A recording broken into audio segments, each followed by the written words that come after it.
Welcome to the District 24A champion. Welcome to the District 24A championship game between the Nederland Bulldogs and the Central Jaguars. We're at the Thomas Center in Beaumont. It's the final regular season game of the 2013 Port Arthur News Friday night experience. Hello, everybody. Alongside Bob West, the esteemed sports editor of the Port Arthur News. For Sheffield Productions, I'm Charlie Gellin. Bob, this is great. Nederland's got the district streak going, but Central's on a roll. That ought to be a great game. Well, Central's had a good year, and they come into this, just aching to bring down Nederland. The Bulldogs have won 23 consecutive games, back-to-back district championships. They're going to get no worse than a share, but Central wants to limit them to that. And of course, the other prize out there tonight, besides either an outright district title or a share of the district title, is avoiding Summer Creek in the first round of the playoffs. Number 4 ranked Summer Creek. Nobody wants Summer Creek. Will be playing the loser of this game. So there is a lot on the line for the winner beyond just winning either an outright championship in Nederland's case or a share in Central's case. Larry Newman, his 21st year. He's been in the playoffs for 19 years. But Toby Foreman, it's his first year at Central, and we've seen him knock off a 5A in our first game this season. It's amazing. We're right back where we started the season, Charlie, on August the 31st. Where has the time gone?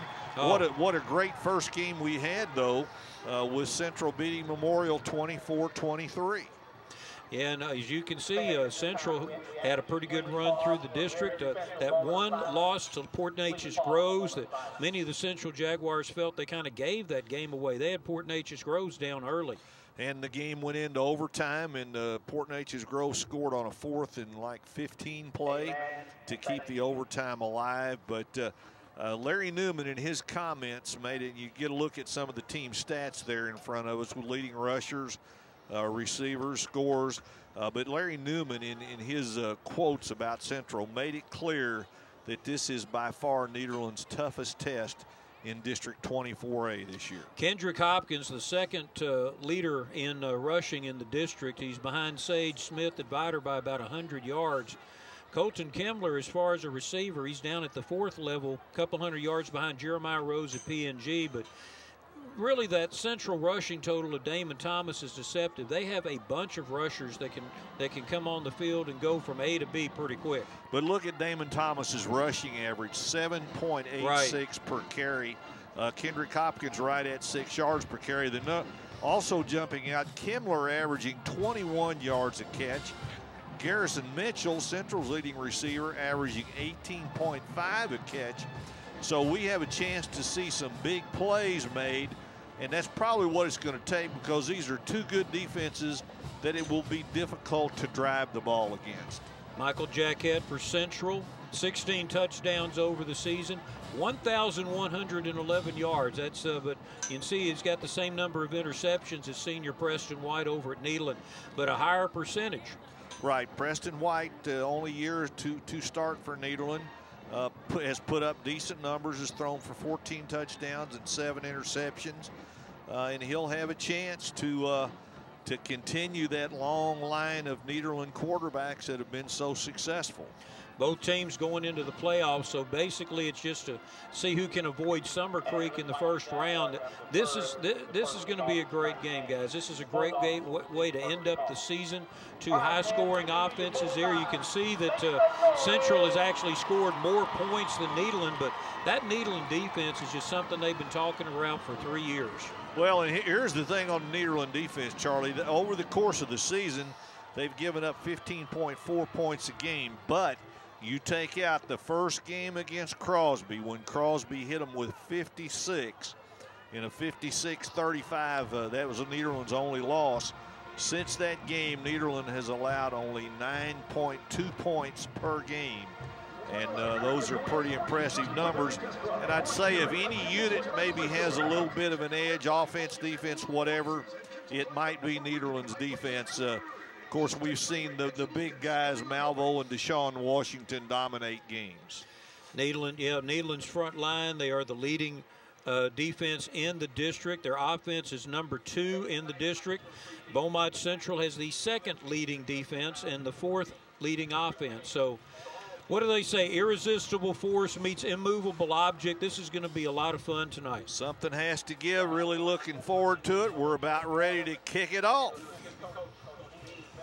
Nederland will be accepting the play first, getting the kickoff, moving from right to left, or excuse me, left to right. They are wearing their visitors' jersey, Central Medical Magnet High School in their colors. Toby Foreman, first-year coach.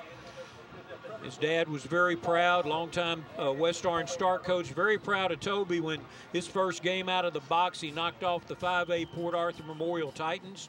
But it's a different game now. This is for all the marbles in 24A.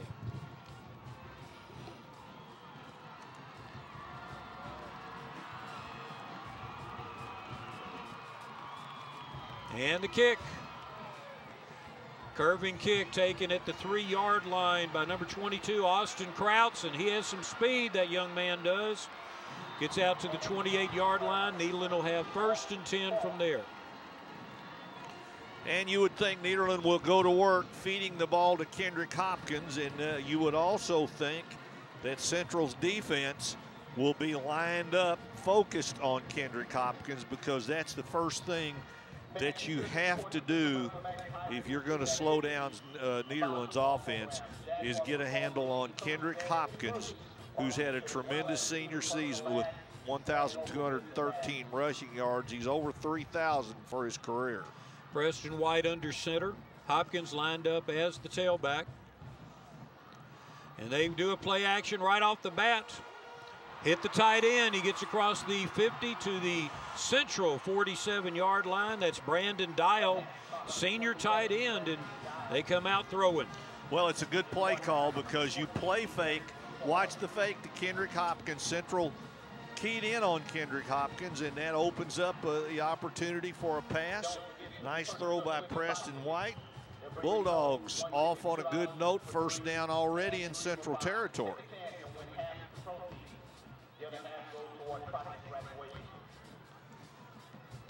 Bulldogs staying an eye right tight. 2 tight ends in there for Hopkins. They fake it again. Going downfield to Colton Kimler. He caught it. What a catch by Colton Kimler. Outside shoulder to the 25-yard line, perfectly placed by Preston White. 2 play actions to start off the game. A lot of people will tell you Colton Kimler is the best athlete on this team. And boy, this is some athletic ability right here. Wow. A one-hand catch for Kimler, and Kimler comes in averaging 21 yards a catch, and that one went for 22 yards. So if he keeps that average, yeah, they'll love that. Some scouts here looking at Colton too. Will they play fake again or give it to Hopkins this time? I think Hopkins will get it on this play. And he does. Stretch play on the right side, gets to the 21-yard line, and there a gang of Jaguars grab a hold of him and push him back. Derek Broussard leading the wave of tacklers coming up for Central. But boy, you got to give Nederland credit. They did get Central back on their heels with their first 2 plays, faking the ball to Hopkins and going downfield. 3 yards on that stretch play, got it to the 22-yard line. 2nd down, staying in the eye right formation.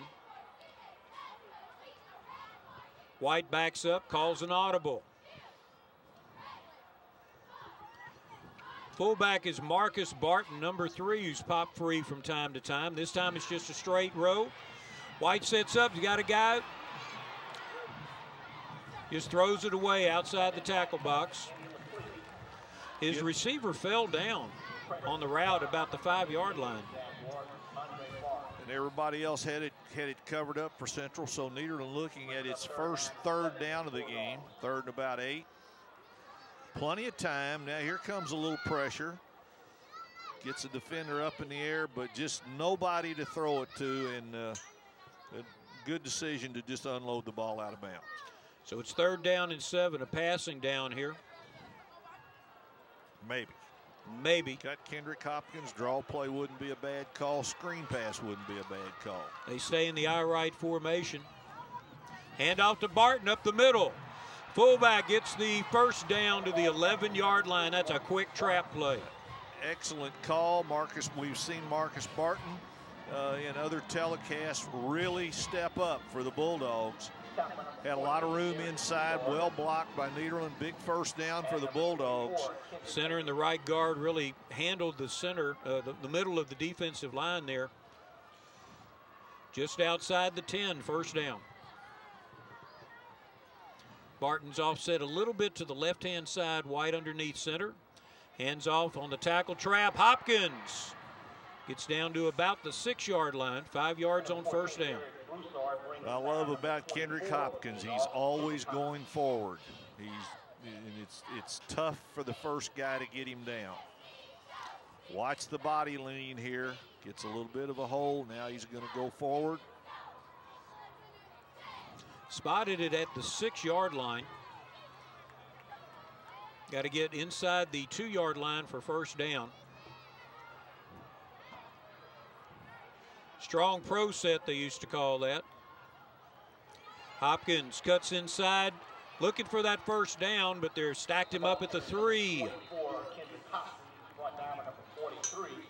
Got a whole wave of Jaguars waiting for Kendrick Hopkins there. So we're going to, here's the replay. Looked like he had the blockers in front for something to happen, but credit number 88. Is that 88? Yep, not on our list. Not on the program. Can't credit him if he's not on the program. Well, the unnamed 88 did a great job, but 2 Bulldogs pulled up inside of him. Nobody really blocked that defensive end. 3rd and 3, big play here. Scat. Hopkins, touchdown. Scat pattern to Hopkins. I mean, that's one where they don't even block the defensive end. They just run around him. What an impressive in-your-face drive for the Nederland Bulldogs. That's championship football right here. Here's the toss. Hopkins is already outflanked the linebacker on that side. He goes into the end zone, touchdown. Impressive drive for the Bulldogs right off the bat.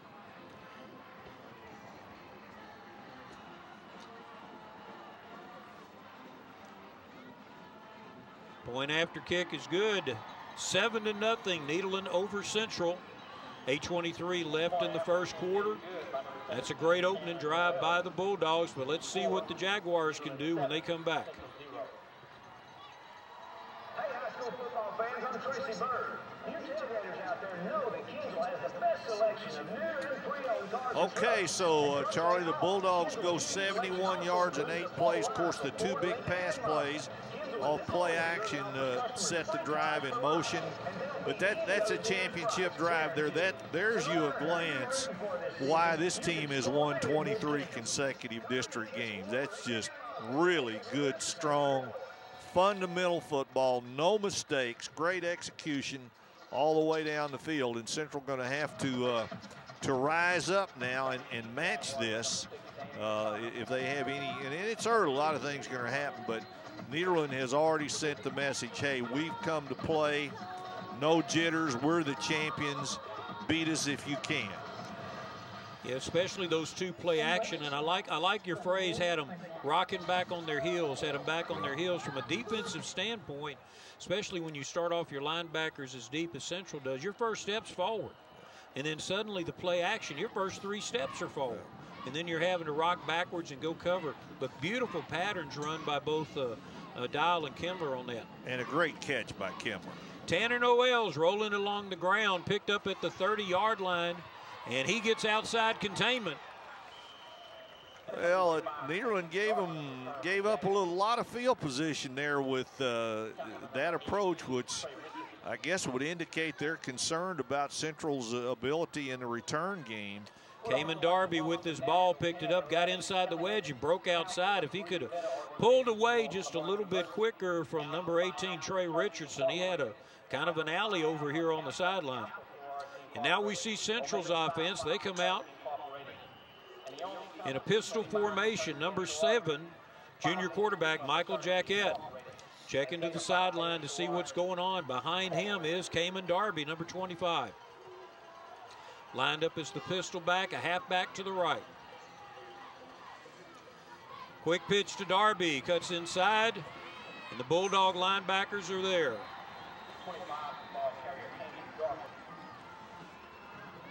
No gain on first down. Good pursuit by Nederland. I think you give Leon Mayfield most of the credit here. I think he's the first guy in right there. He was being blocked, still got in to make the tackle with a lot of help. Sage Say in there quickly. That's a name we've heard a lot this year, Sage Say. Now 3 receivers to the left-hand side, 1 to the short side.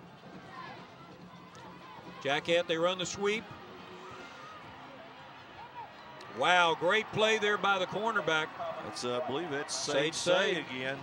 Remember that, number 10. And for folks who are watching Nederland for the first time, if you look inside, you see a number 5 and a number. Now here's Sage Say playing off the block, making a nice play. But number 5 and number 6, they're defensive tackles, odd numbers for defensive tackles. Caleb Malvo, 296. Deshaun Washington, 285. Deshaun Washington is a Texas A&M commit. But these are 2 really good, big, strong football players. And Central's going to get a motion penalty against him here, illegal procedure. But 5 and 6, watch them on the inside. I mean, that's you can see why people don't want to try to attack inside on Nederland. So it'll be 3rd down and 15. That'll take them back to their own 37-yard line. Again, Nederland working on a 23-game District 24A winning streak. They're going for their 3rd consecutive outright championship. But the last team to beat them was Central. Yep. These 2 teams have got a history ever since Central got into District 24A. Hard-fought games, a lot of respect the 2 programs have for each other. From the shotgun, Jackett drops back. He's scrambling. Nederland got a flag dropped. And Jackett is sacked. Comes in late. Jackett is sacked back at the 33, but we've got flags. Let's see what it is. I thought maybe Nederland jumped early, but the flag I saw was later than what would have been an offside. It's going to be a hold on Central. That will be declined.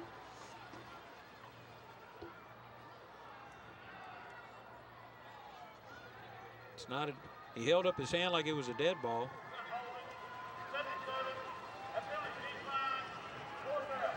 So they take the sack, which puts them back just a little bit further. Bo Stewart gets the tackle for Nederland, and so a 3 and out for Central. I understand that's a popular term around here tonight, 3 and out. Yeah, I got burned on that by my friends at KFDM. Gee, Charlie, what does 3 and out mean? Their word of the week, and I answered the baseball answer. Still playing the World Series, huh, Charlie? In my head. There's going to be a legal procedure again on Central. So I don't know. Looked like Washington may have flinched toward the offense, and the offense reacted. Do they have that part of the rule in the UIL? In the NFL, you can't flinch toward the offense. Well, let's see. Encroachment might be the call. Let's see what the call is. Yep. That was it. Yep. Good call, Charlie. I've been watching Deshaun Washington since he was in 5th grade. When he flinches, I see it. He's hard. He's a hard guy to miss. Casts a big shadow. Yes, and he's right over the center too. So kicking, punting from their own 43-yard line. Nederland showing they're coming for it, and they've got it. Oh, they had a chance as the punter dropped the ball.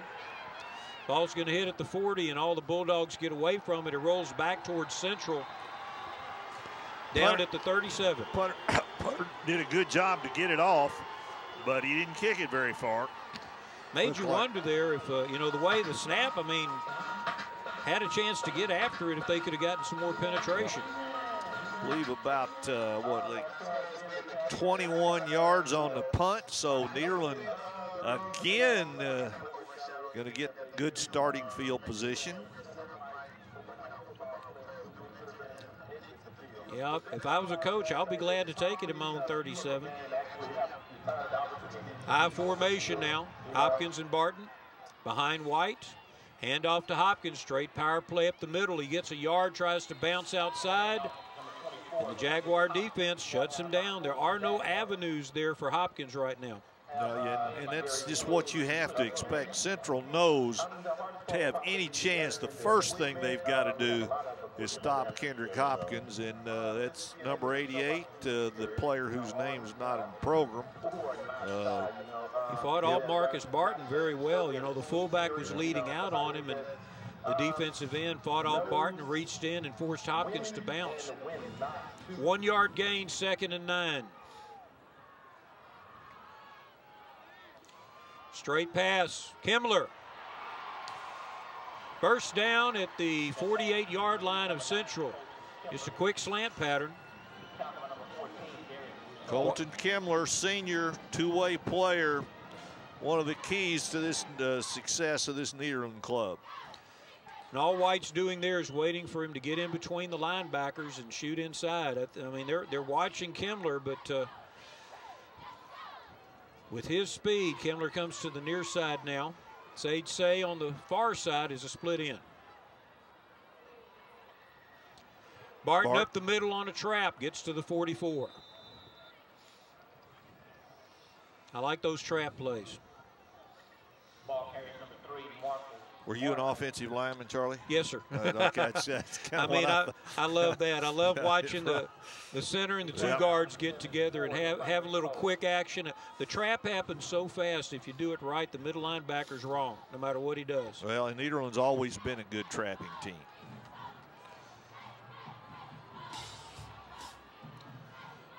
Two receivers, actually three if you count Hopkins, as White goes into the shotgun. White looks to his right, flips it outside, incomplete pass in the direction of Say. He kind of got tangled up on his route there, never could get separation. Down at the bottom of the screen, White goes to him immediately, and White really couldn't put much on the pass. He was getting pressure from the backside himself. Never any doubt that that's where he was going to go. White now 3 of 5 for 59 yards.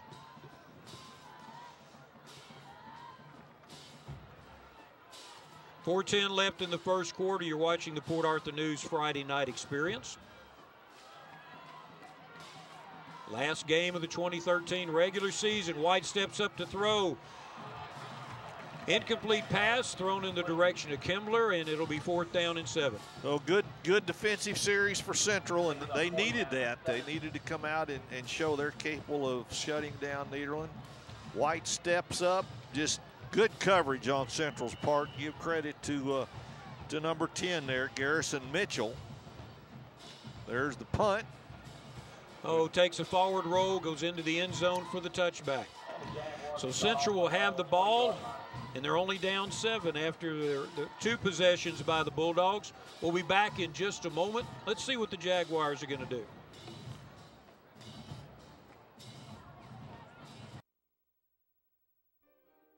My fortune? I earned it the old-fashioned way, with long hours and hard work. And now, I'm debt-free. You're debt-free because 5 Point paid off our loan. Precisely, my dear. Go mow the yard. 5 Point is paying off 3 loans, plus you can get up to a 2% rate discount. 5 Point Credit Union. Money for loans right here at home. Your chariot awaits. Thank you.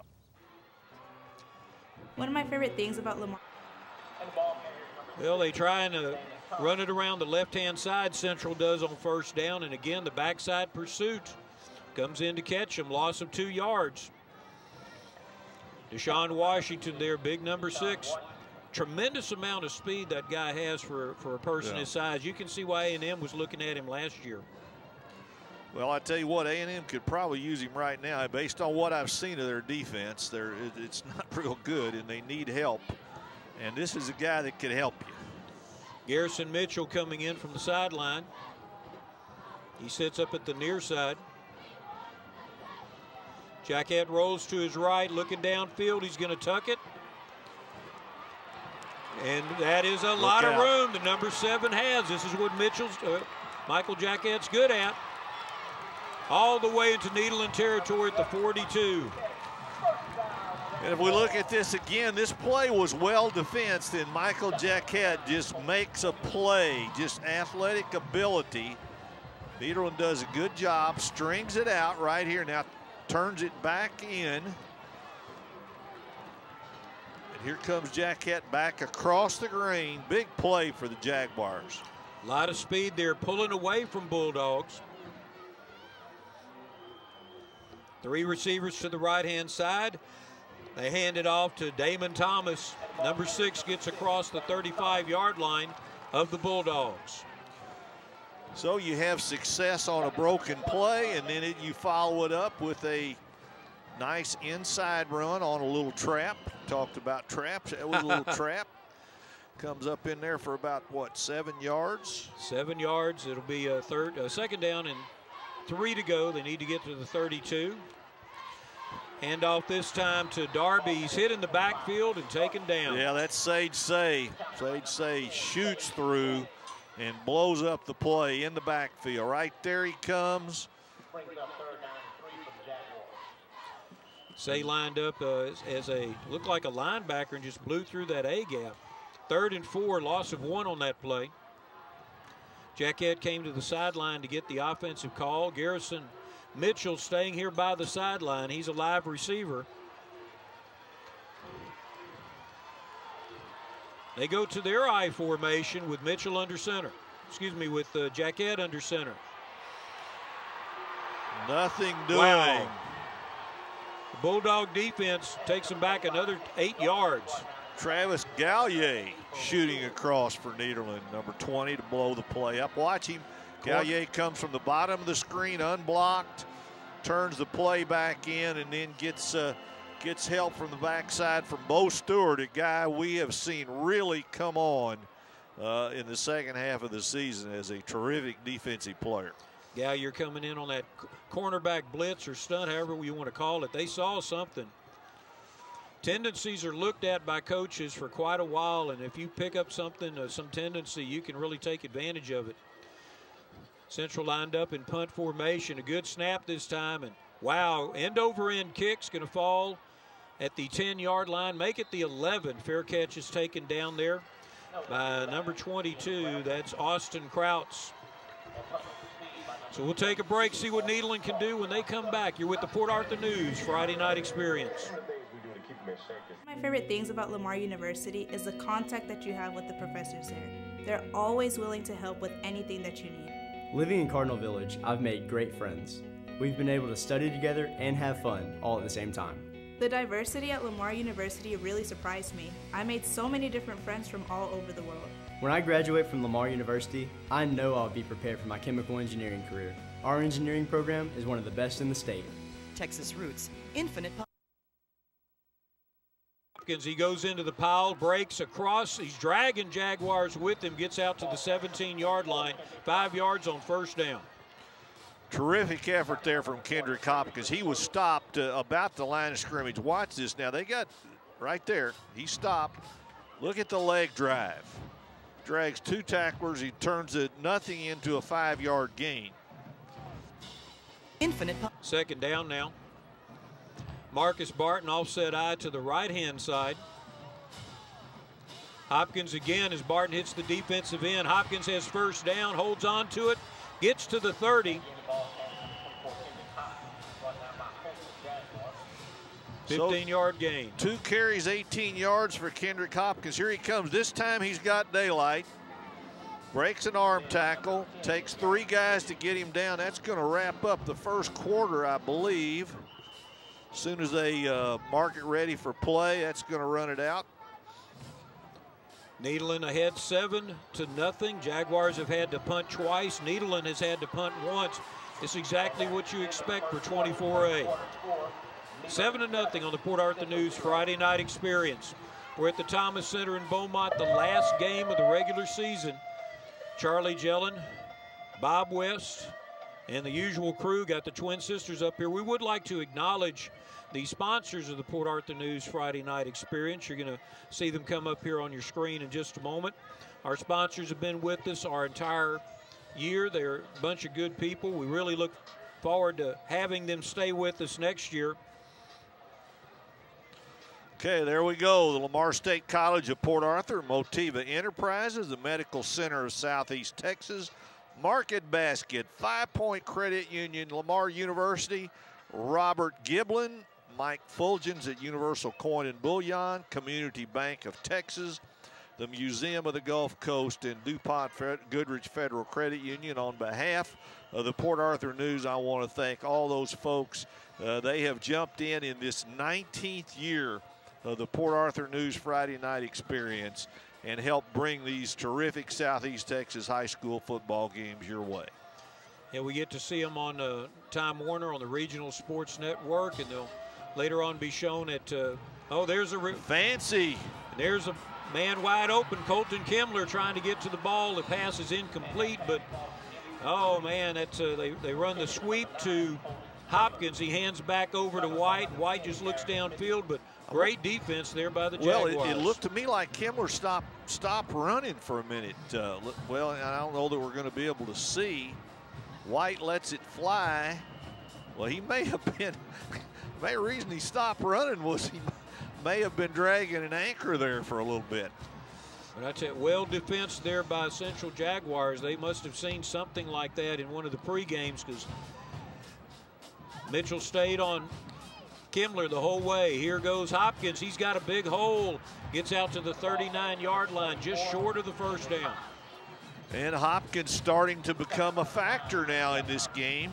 He had, let's see, gave 7 for 34 in the first quarter. Well blocked on the right side. Sees a little daylight, cuts it back. 3rd and short for the Bulldogs. You got to expect this is going to be Hopkins, although it could be Barton. Bulldogs had a hurry up there and decided to pull back. There's a quick screen over. Sade Say gets the first down. Interesting call on 3rd and 1. And I'm thinking that was probably a backward pass, so it's a good thing. Let's see if it was. Absolutely it was. Yes, it was. Quick lateral. So that's actually a rushing play, Gabe Pruitt, for Colton Kimmler. Always instructing Gabe. Gabe says, I knew that. I knew that. You got to point Gabe in the right direction every so often. Although he's done a terrific job. Boy, he bailed us out. We lost David Coleman early in the football season, and just so lucky to be able to hire somebody. Hopkins, a lot of space on the far side, but he runs into one of the linebackers who holds on, and the rest of the Jaguars are all over it. Good job there defensively for Central. Chris Brooks, I believe, number 43. You'll watch him. He's being blocked here at the screen. Right there, he's being blocked. Is able to hold on, get one hand on Hopkins and hold on to him until everybody else shows up. Came off the block, made the play. 2-yard gain. I bet you Gabe knew what 3 and out meant. I should have put him in front of the cameras tonight. 2nd down and 8 yards to go. Clock is running, 10:15 left in the first half. High right formation for Nederland. Fullback gets it, and Barton hits the linebacker that time at the 49 and goes backward. Nothing doing, Central ready. Good defensive play by the Jaguars. There's our man number 88. Maybe we can find out at the half who that guy is, because he's a pretty good football player. He's doing a great job. He probably has a home number that you know, isn't reflected on our screen, because this is the roster we had the first game of the year as well. 3rd down and a long 5 to go. Nederland needs to get inside the 45-yard line to get a first down. They're still in their own territory on their side, just barely the 50. They have come out of the hole, though. They started at about the 17-yard line. They've come all the way out to midfield. Pro formation. White drops back. He's under immediate pressure, but there's no getting away from the Jaguars. They are all over him. A 3-yard sack. And he didn't have a chance to really get set up as the defensive end took an inside release. Watch this, 88, there you go. Again, he does a nice job ducking him, but he's not going to be able to get away. And 43 and 88 finish it up for Central. That would be Chris Brooks. So the Bulldogs going to have to punt, but they did get the ball out of the shadow of their goalpost out to midfield. Should be able to punt Central back inside the 20. Depending on the punt return. Good snap. End over end punt. They're keeping it away from Mitchell. It hits out of bounds, and the referee's marking it at the He's walking back over. They've got it all lined up here. About to 25. Looks at the 25-yard line, 1st and 10 for Central. So Central will try to find something that's going to work offensively. They had the busted play that Jaquette turned into a 40-yard escape, and other than that, yards have been tough to come by for the Jaguars thus far in this 7-0 ball game. Jaquette and Damon Thomas set up in the backfield, 3 receivers to the left-hand side. Jaquette hands off again to Thomas, and I tell you what, if he ever wants to pull it out and run that read option back over to the quick side, there's a lot of green over here. And you know we're going to see that at some point. Defensive end comes across, and he's watching Jaquette, but a good block that time on Deshaun Washington knocked him out of the center and allowed 3 yards to be gained on that play. Nederland closed the hole up quickly, though, from the 2nd level. 2nd and 8 for Central. Same formation. Nederland looks like they're man coverage on that side. Jaquette rolls in that direction. Right-handed quarterback is under. He's scrambling back over. Here comes the speed. Jaquette gets out at the 31-yard line. It ends up being a 3-yard gain after he ran 100 yards. Yeah, now watch Jaquette escape. Now, Deshaun Washington probably lost a little, well, no, he got blocked off his feet. That was 80. It's Connor Hughes who came back over, number 99, but watch that block right there. Jaquette set it up. Christian Contreras is the Bulldog that got blocked off his feet.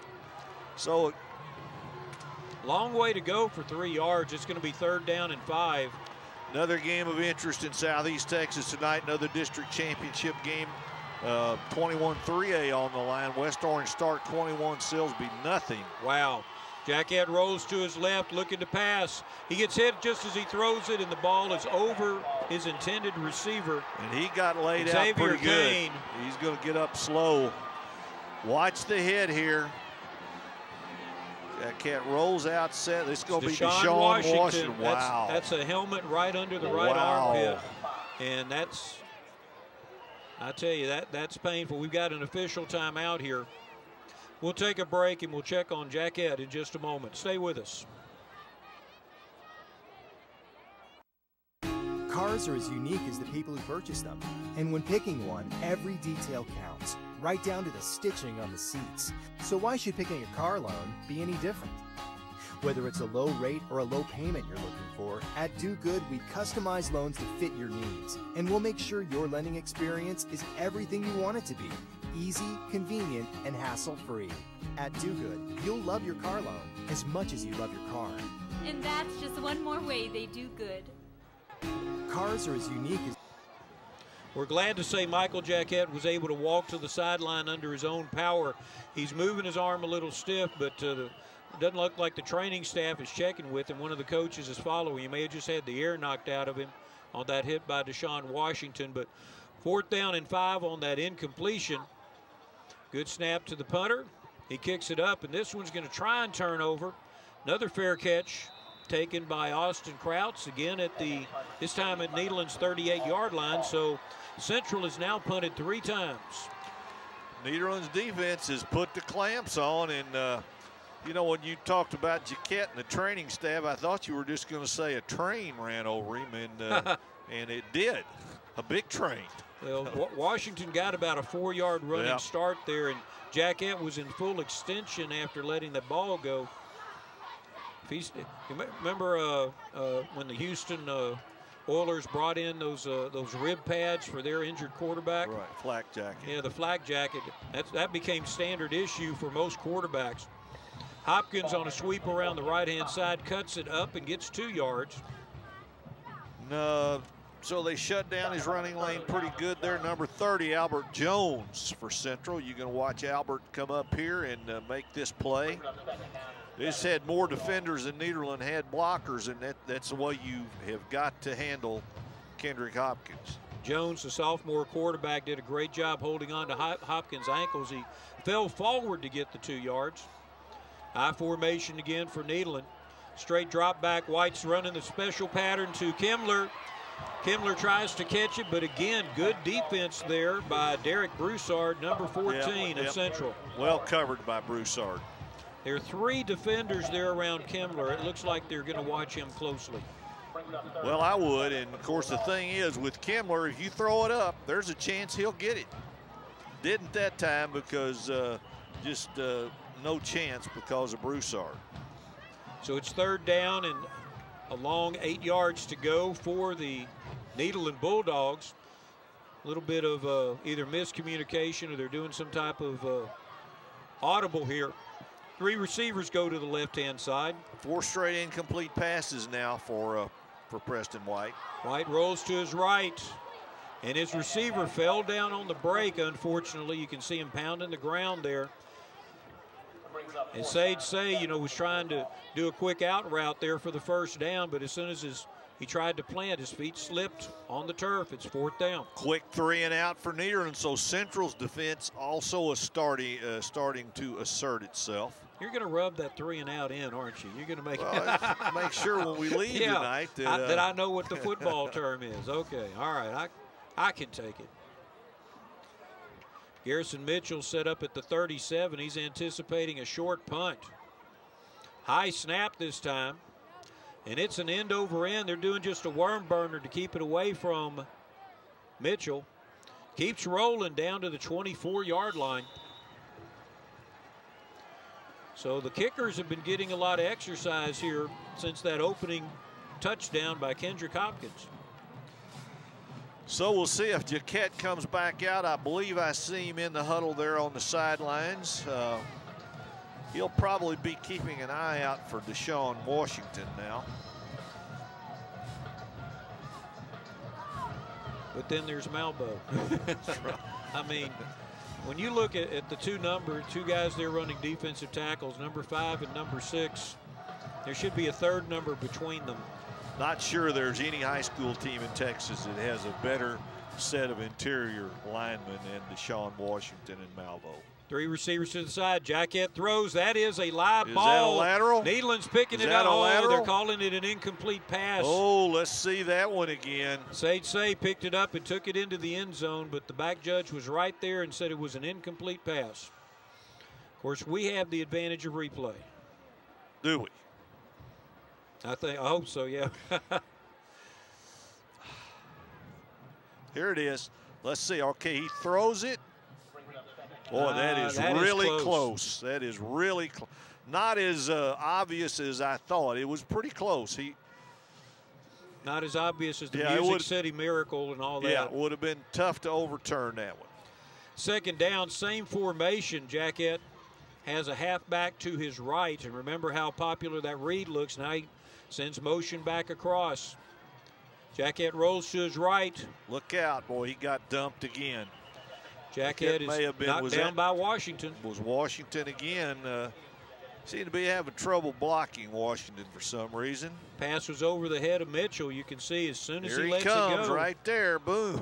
I tell you what, if you get your quarterback starting to look around before he throws the ball, then you've won the battle. Pulling a Romo? No, that's not a verb yet. 3rd down and 10 from the 24-yard line. 6:22 left in the 1st half. Nederland scored on the 1st possession, and it's been a battle of field position since then. Jaquette drops back, throws it deep. He's got a guy open. Intercepted by Colton Kimler on the tip. You're kidding me. You are kidding me. He handed it to him. He got it with one hand, didn't he? He handed it to him.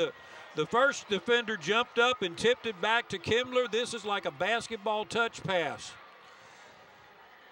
This is really spectacular stuff. Okay, here we go. Yeah, you're right. Krauts is going to tip it with one hand. Kimler gets it with 2. And locks it in before he hits. Pretty good defensive stuff. Okay, sports fans and players, that's why the defensive backs practice the tip drill all that time. Nederland takes over at their own 35-yard line on that interception. Central really struggling to make first downs and gain yards. I'm going to get some numbers here from Gabe. That's what I thought. 1 first down. Play action pass. White steps inside. He's running. He's going to be hit just as he throws the ball and throws it away. That is, by the way, that's Nederland's 9th interception of the year. That moves him up into a tie for second with Central. Well, the pressure blew this play up. Play action didn't really slow down Central's rush. So both defenses now just really dominating this football game. Second down and 10.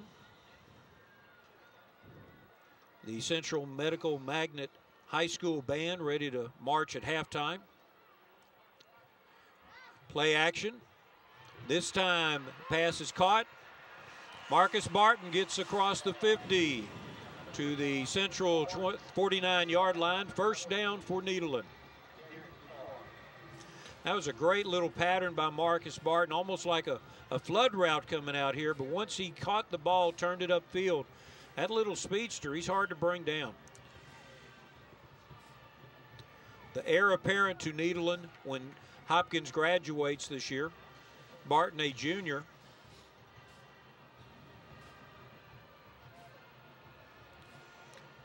One of the big questions Nederland's going to have to face is where to play Sage Say next year. Motion across, and flags are thrown. Illegal procedure against Nederland. That'll drop them back 5 yards. And the play was, if it hadn't been whistled, it was probably going to be about a yard loss because Central had it sniffed out.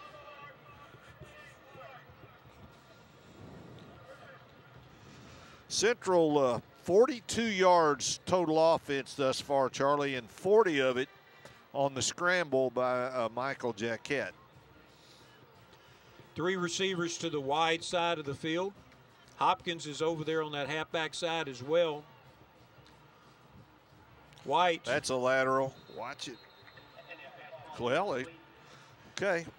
It looked like he threw it at the 40 and it went straight side. I mean, it's so close. It is so close. That's those plays. They make you okay. He's throwing right on the yard line, and that ball is well ahead of the yard line. Yeah. So it was not a backward pass. From our angle, sometimes a little hard. We're actually sitting outside the Thomas press box this side. We're on the left-hand side, so our angle is not straight down on the field. It's kind of hard to see the straight lines there, but the referees are right on it. Again, their job is to keep the integrity of the game clean and also to make sure the players are taken care of and safe. Nederland's going to call their first timeout. 5:21 left in the first half. We'll take a break and see what they come up with on second down and 15 in just a moment. Here's a crazy idea. What if your bank actually paid you for using your debit card? Let's say 10 cents for every $10 or more debit card purchase. How amazing would that be? We call it Cashback Counts Checking from Community Bank. A free debit card that pays you to use it. Even he's smiling at that. Swipe all you can from your bank. Community Bank of Texas. Bank where you live. Have you been thinking about diversifying with gold but don't know how? Hi, I'm Mike Fulgens, president of Universal Coin and Bullion.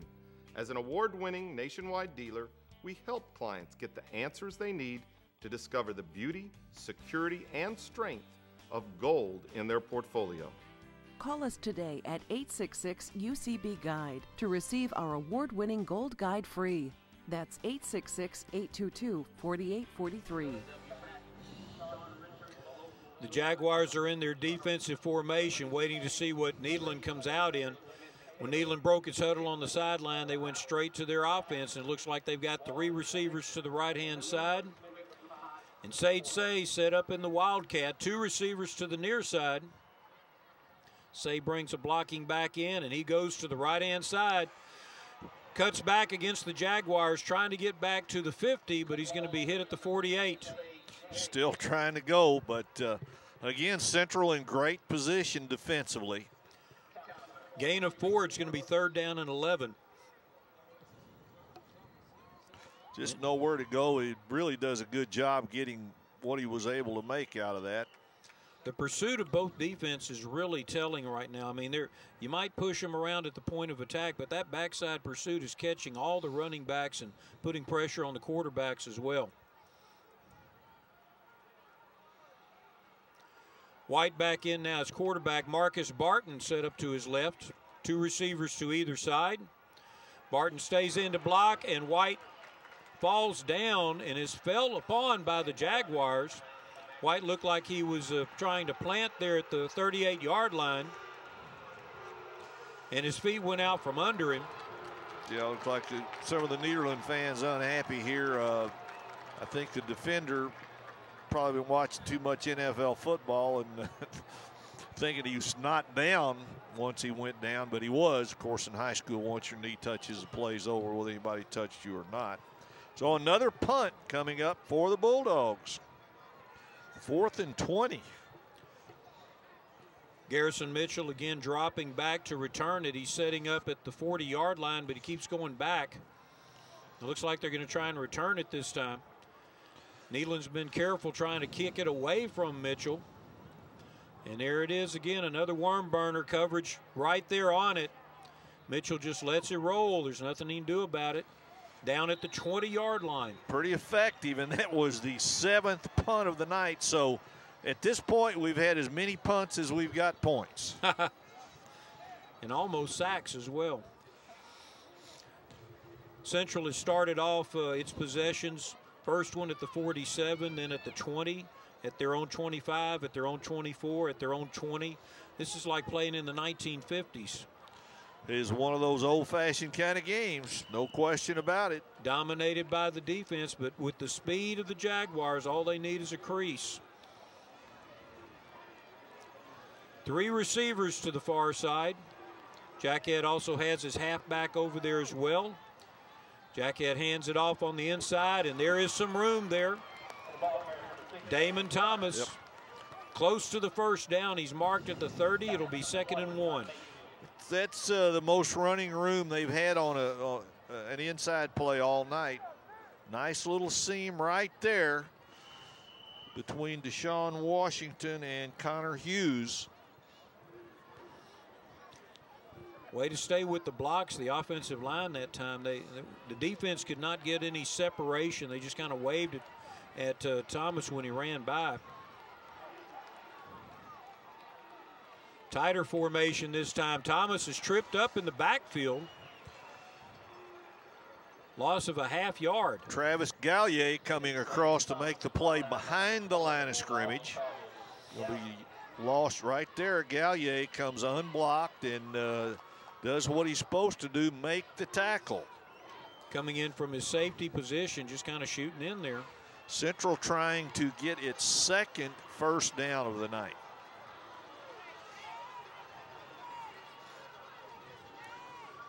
Jacquet looks to the side. He's getting audible coming in, and he's going to go ahead and call a timeout here with 2:13. We'll take a break, and we'll see what Central comes up with. 3rd and 2. You're with the Port Arthur News Friday Night Experience.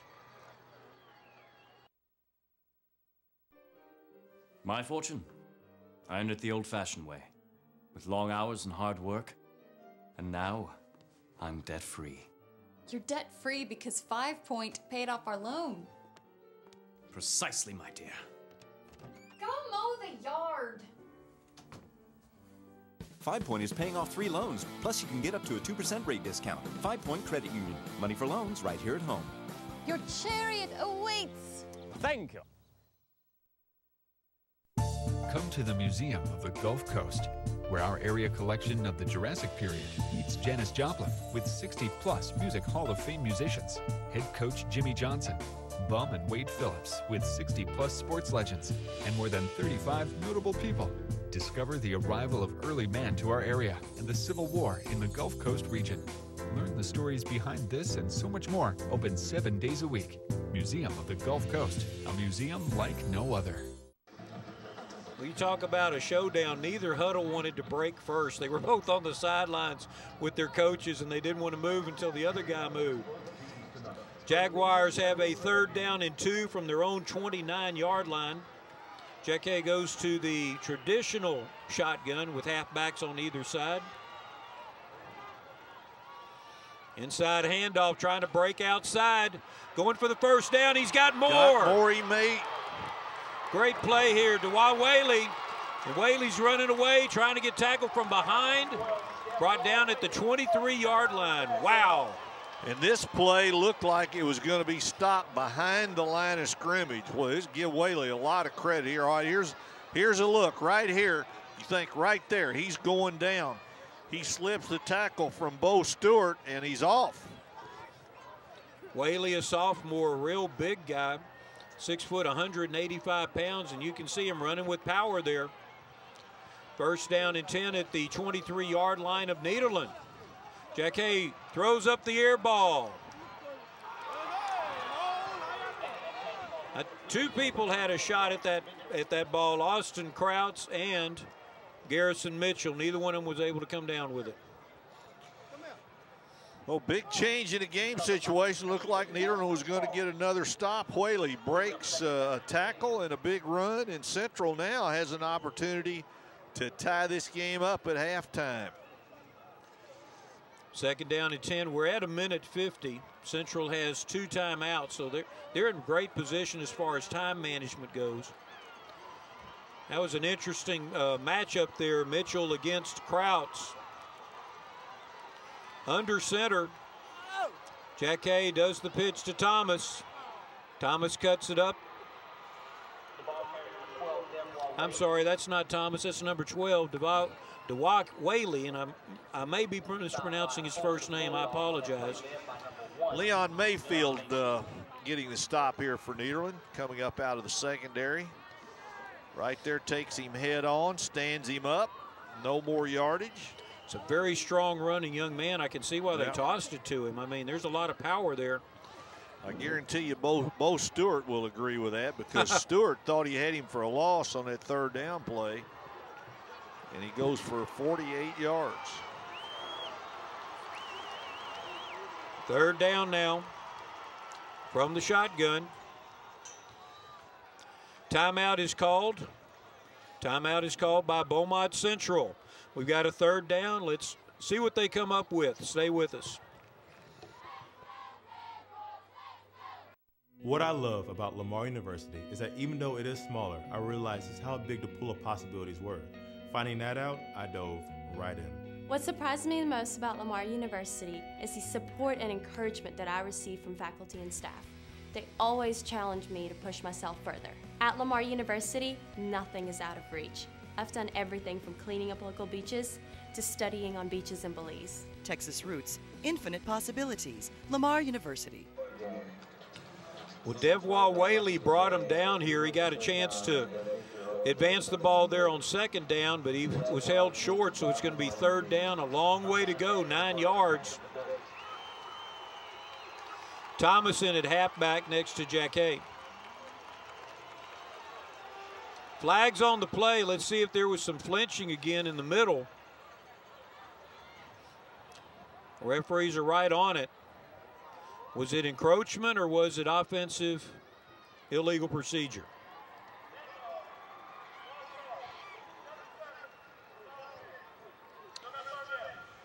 So the call goes against number 77 from Central, Marulis Ramo. 3rd and 14. That's a tough get against Nederland's defense. Of course, they could maybe have 2 plays to get it. Certainly 4-down territory. Empty backfield now as they shift. Jack looks down to the right. Got a man in the middle.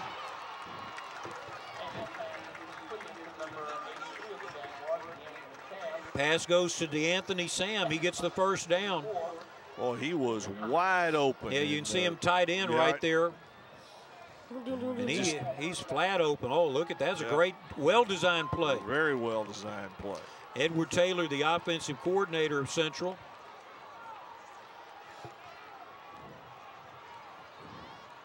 They're inside the 10, 1st and goal.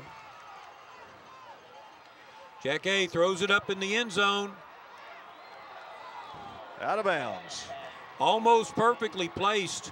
You can see Garrison Mitchell again going up against Austin Krauts. It's a pretty good throw here, but he just runs out of field. Well, I don't know about that. Yeah, he brought his toes down very quickly. Pretty close there. Down to 33 seconds in, or 37.3 seconds in a rapidly moving and well-played first half. Very exciting. Central trying to tie it up here.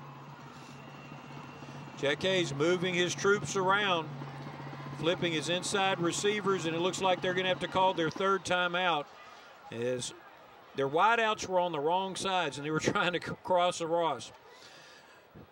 7-0 Nederland over Central. Nederland, was able to score on the first possession of the half, and Central's trying to score on the last possession of the half here. And okay, we're going to get the trivia question. Yeah, now this is, I didn't realize this was actually in the paper. We're going to flip it on up here. IBW Local 479 sponsors our trivia question each week. Since Hurricane Rita messed up the 2005 football season, how many times has Beaumont Central defeated Nederland? Now, there have been 7 games played. And fans, guess at this. I mean, we'll take a look at Gabe. Gabe's over here counting on his fingers. And I'm watching him. Keep your shoes on, okay? How many fingers is Gabe holding up? He got it all on one hand, and Central has the lead in this series 8-4, and I'm going to say 4 for my answer on that question. Okay, we'll come back and check it after this play. Motion across. Jackett looking to throw. He's got Garrison Mitchell in the end zone. Off his hands. Incomplete. Austin Krauts again on the defense. Austin Krauts was there, but it sure looked like Mitchell had a step.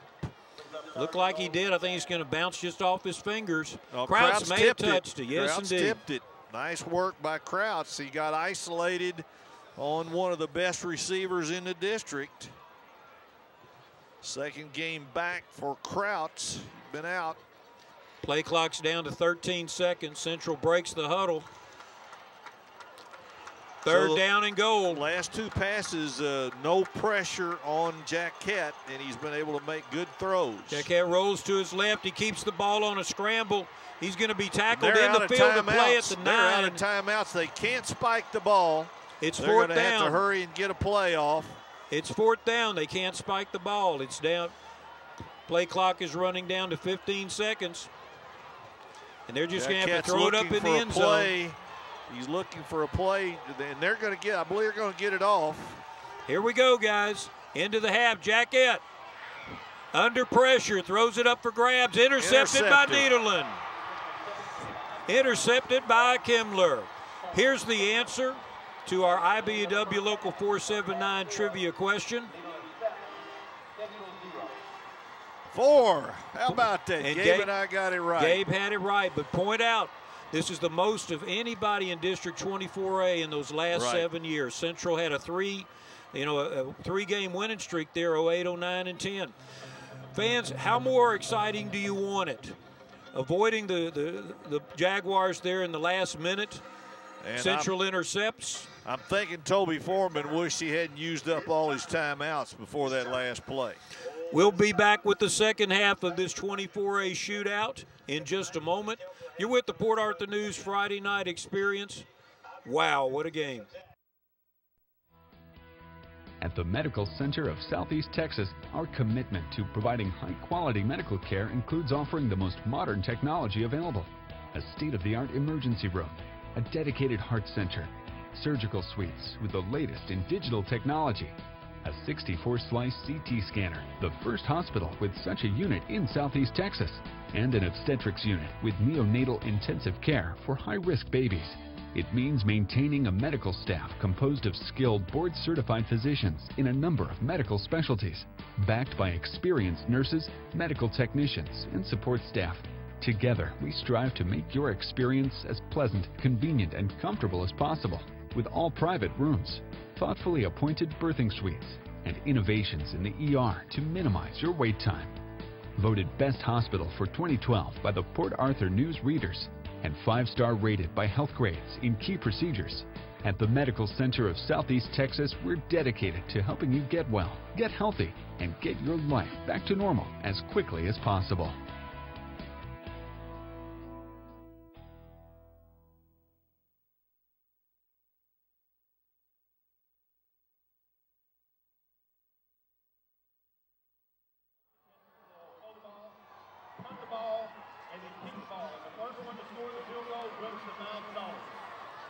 Looks like Eddie Sunday on the run.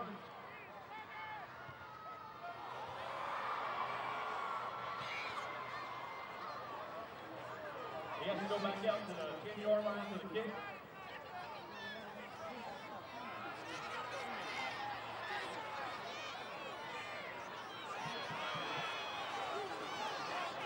Little confusion there on the kick.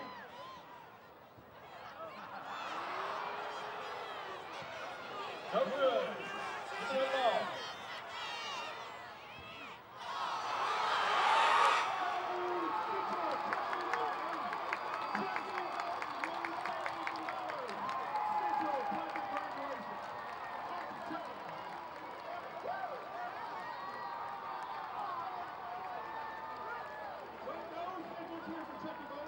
Let's hear for Eddie Sunday. Hey, big shout out tonight. We got a celebrity in the stands. The most feared player ever to hit Thomas Jefferson football field, Mr. Charles Walker.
Good evening, and welcome to the Nederland High School Halftime Show.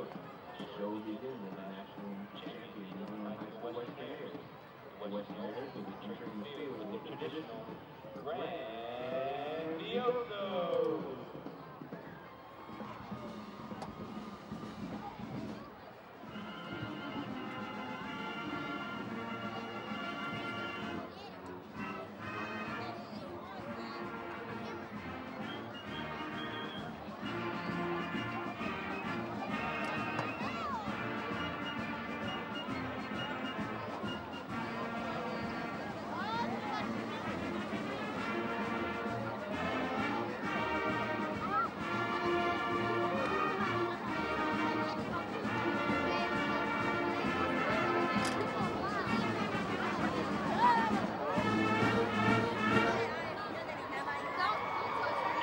The 2013-2014 social officers are Treasurer, Kendall McCorby, Secretary, Haley Terrell, Vice President, Jessica Braque, and President, Dana Bunger. The 2013-2014 officers from left to right are Lieutenant Kayla Montero, First Lieutenant Shayna Reinhardt, Captain Kristen Harvey, Lieutenant Hannah Ross, and Lieutenant Kimberly Sweer. The Western Aires will be performing a prop routine to Feel This Moment.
Western Air Girl of the Week is sophomore Taylor Desermo.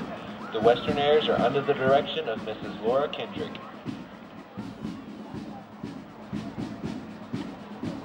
The Nederland Band continues the 2013 marching season with a performance by the Goldenettes Swirl Team and the Golden Silks Flag Team to the hit, Land of 1,000 Dances.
Led on the field by drum major Tina Wynn, co-drum majors Christian Bass and Hannah McGowan, the band now steps off to the strains of Inver Cargill, the Purple Pageant, and Our Gallant Infantry. Yay, band!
Nederland Band is directed by Greg Rose, Gary Janicek, and James Fraser.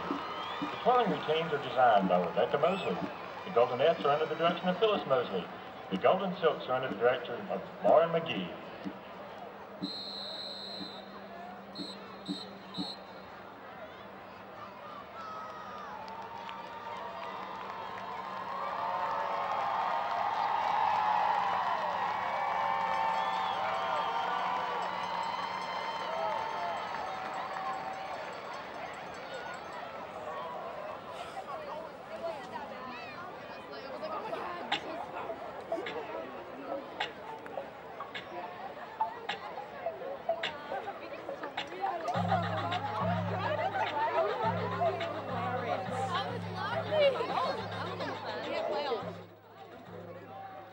Mic check 1, 2. Mic check 1, 2.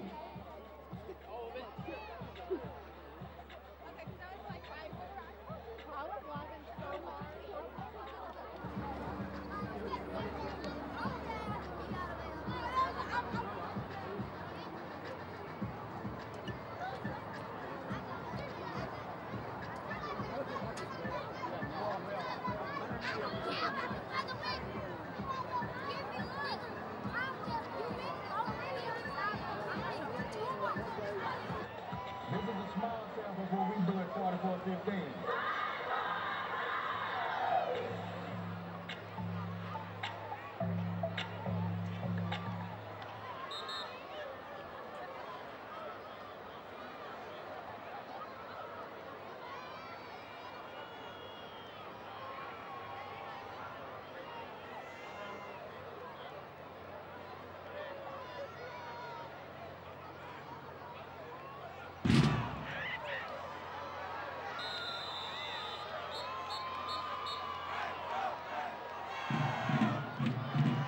Ladies and gentlemen, we present the Central Medical Magnet High School Marching Band.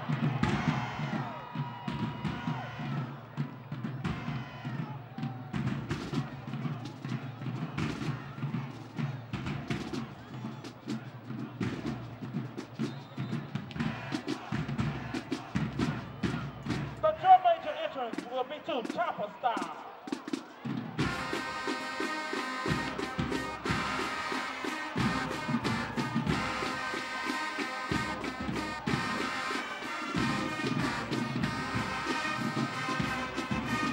The drum major, Mr. Wendell Haywood and Peter Greenwood.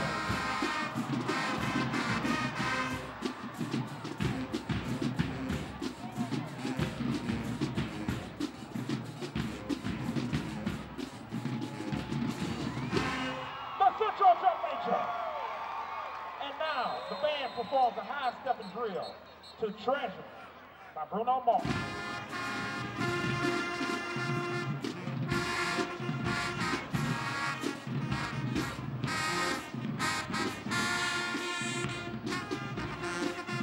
And now, a salute to the Nederland High School Bulldogs from the Central Medical Magnet High School with the NHS. Congratulations to Nederland Band and Nederland football team.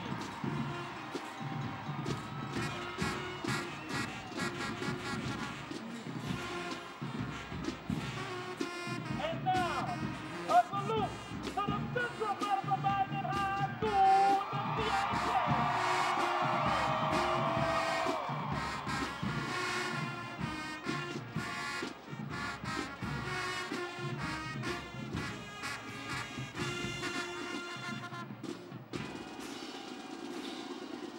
The Jaguar Band.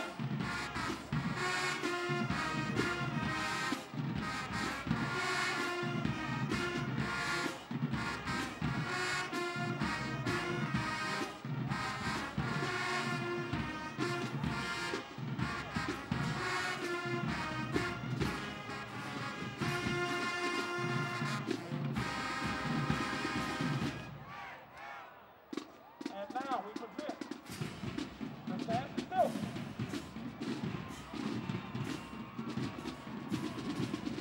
Performing Love Song by Sarah Morello.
Retro Sassy Six.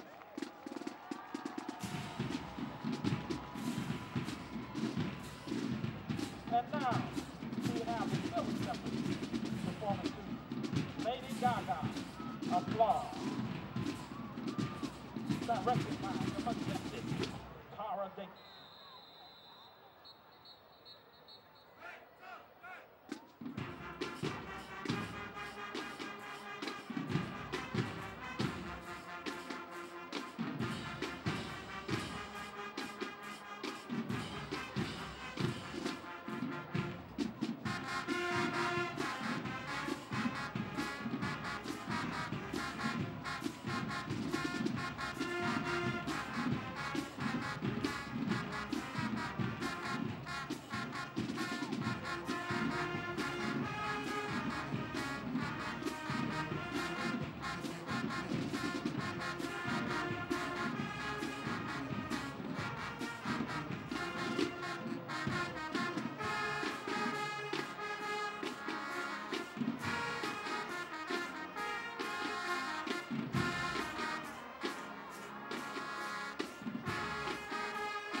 And now, moving along at 367 anyway. Once Henry gets the metal of the back, the game is fighting.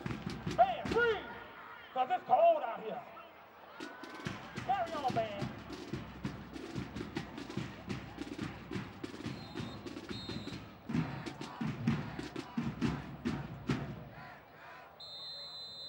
Jaguar fans, it's time to get on this jigger train.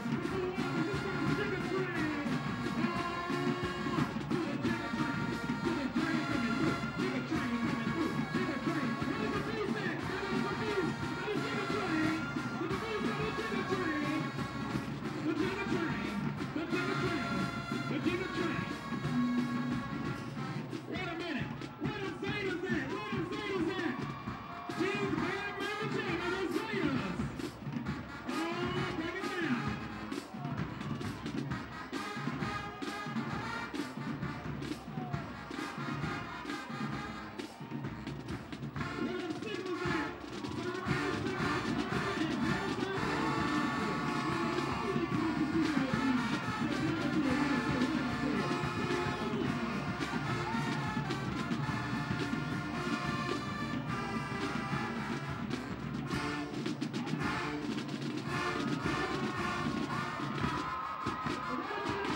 Tonight's the last home game for the band seniors.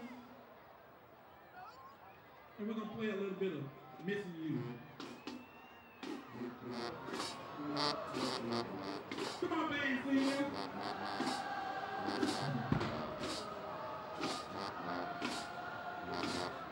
Ladies and gentlemen, let's give it a hand for 4 years of hard work and dedication to the Central Band, the Central Seniors.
It has been a defensive struggle in the first half of this 24A shootout between the Nederland Bulldogs and the Central Jaguars. Charlie Jellin with Bob West, and again, Bob, this take away the two Kimmler interceptions, and we might have a Central lead right now. I mean, he intercepted twice in Nederland territory. He's made some big plays both ways. His reception, his one-handed reception on the first drive was the key play in the drive, obviously, but not much in the way of offensive statistics anyway. Central only 3 first downs. Nederland has 8 first downs. Nederland 62 rushing yards. Central 100 rushing yards, but 88 of those have come on 2 plays. 74 passing for Nederland, only 18 passing for Central. So that's 136 total yards for Nederland, 118 for Central. Again, Colton Kimmler's 2 interceptions, big for Nederland, especially right there at the end of the half. Central had an opportunity to tie the game. They will get the ball to start the third quarter, but Central not able to sustain anything. They had 2 big runs that got them opportunities in threatening in Nederland territory, but they were not able to finish them off. Yeah, the halftime stats, if we can bring them up on the screen here, Devois Whaley for Central ended up being their leading rusher just on the basis of those 2 runs. But again, a very defensive-minded battle. We've got punts all over the place. Nederland scored on the first possession. We thought we were going to see a high-powered shootout, but then both defenses took over, and it has been truly a defensive-oriented game. The defensive line and the linebackers have been swarming to contact, and there might be a hole that appears for just a second, but suddenly a linebacker or a strong safety comes in to close it in.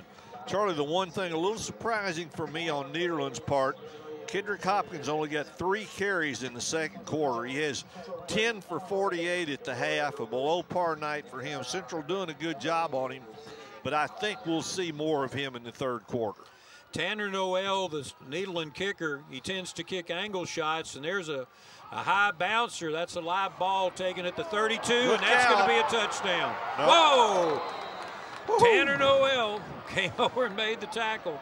Garrison Mitchell picked it up and broke the first line, and wow, Nederland might want to think about kicking the ball deep. Their kicker is got a big leg. That's Colton Kimmler. I gave it to Noel, but Kimmler again. What a big play guy he is on both sides of the ball. But that's twice Nederland is goofed around with kickoffs, short squibbing type kicks, and they've given up big field position both times. For the first time, Central starts off a possession in Nederland territory. Michael Jacquet has had a scary first half there, hit by Deshaun Washington, popped right back up and came back in. Hands off to Damon Thomas. Number 6 gets to the 45-yard line. It'll be 2nd down and 8 yards to go after a 2-yard carry. Just not much of anywhere to go. Bo Stewart in on the tackle for the Bulldogs. Not any hole there at the point of action. I mean, Malvo and Washington were able to stuff it very quickly, and Stewart came in from the backside to make the tackle before Thomas could make a cut. Only 16 rushing yards tonight for Thomas. Jacquet. That went outside to Mitchell. He steps out of bounds at the 43-yard line. You see Mitchell juggling the ball there. Looked like it was about to get away from him. Again, for folks around the state, here's the replay. Going to just get it out quick to Mitchell. And now watch, the ball's going to pop out right there. Whoa! It's hot potato. For folks around the state who are tuning in on Time Warner, this is for the District 24A Championship. Nederland has won 23 consecutive district games. They're obviously unbeaten in district this year. Central has 1 loss. Central trying to be a co-champion. Nederland wants to be the outright champion. Jacquet throws on the out pattern. It is caught, held at the 40-yard line, and there goes the cavalry. He's going to be 3 yards short of the first down. Sage Say coming in to finish it up, trying to get Bulldog fans into it. And it appears that Nederland will have forced a punt. Good pass here right across the entire field. And again, the ball seems to be popping out there. Catch made over there by Cody Wilson, a senior wide receiver. Who's the first guy up for Nederland? That's the guy that made it possible. Was there a flag thrown down there? The referees are talking at the end of the play. They've got a circle, and Nederland's in a huddle on their sideline. Well, I don't see a flag on the field, do you? I don't, but we're going to get something from the official. He's coming over to. Toby Foreman talking to the referee now. Well, they've spotted the ball on the 40. Well, no, they haven't. He's got it in his hand. Well, there's one in his hand. That's and right. There's one at the 40. On the field. Yeah, okay. We can't play with 2 footballs, so one of them's going to have something happen to him. Well, fans are getting excited. Now we're going to have a conference. What is this about here? I don't see a flag anywhere. I don't know if there was extracurricular at the end or what, but normally you get a warning or something like that. It would appear to be 4th and 3. If we can get a replay of the play, perhaps we can figure out Toby Foreman's got his explanation. It'll be 4th down. They're saying the ball went over to Nederland. Are they saying a fumble? No, they're saying he took it away from him. So let's watch here at the very end. He's trying to strip the ball from him. I can see where he's got it. He's got the ball right there. Who is the? Can we get the number of the player with it? Yeah, he comes up with it. Could have been Trey Richardson. It's hard to tell. 1st down and 10 for Nederland. We didn't see that, fans. The tackle was made away from him. White throws it downfield, trying to get to Kimmler.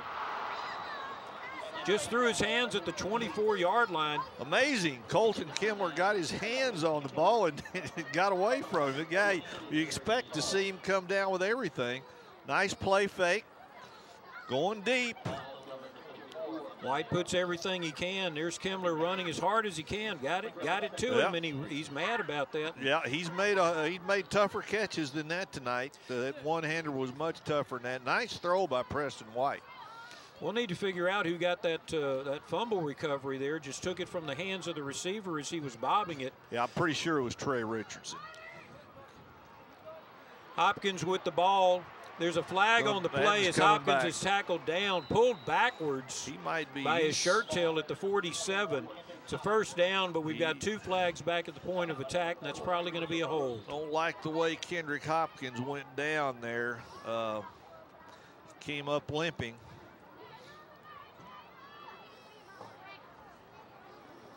Referee, I believe, is trying to get the number on the offender. Hopkins is going to go off too, I think. His right leg. That was awkward. Okay, holding called against the offense, so that'll be a 10-yard spot foul back to the 32. If we can see the replay at the end, Hopkins is dragged down by a shirt tail. It's not a horse collar, but you'll see at the very end, there's the hold. Watch how they'll grab Hopkins' shirt tail, and he's going to be pulled backwards, and they land on kind of on top of him and fold his right leg underneath him, and he grabs it immediately. That's not a good 10-yard penalty. Is not nearly as costly to Nederland as seeing Kendrick Hopkins go off the field. Martin goes out in the pattern. It's a wide receiver screen to Kimmler, and he's got some room over there. Gets it out to the 45-yard line. That's about a 10-yard gain on first down. Excuse me, that's second down. That was second down. The incomplete pass to Kimmler was first down, so it'll be 3rd down and 5 to go from Nederland. And we're told Kimmler getting that fumble recovery. It's 2 interceptions and a fumble. That's 3 turnovers that he gets credit for. Pitch now to Sage Say, and he's going to be held short of the first down. Gain of 3. It'll be 4th down and 2 for the Bulldogs. Just a straight pitch to Say. There's the linebacker core coming over. So it's going to be another punt for Nederland.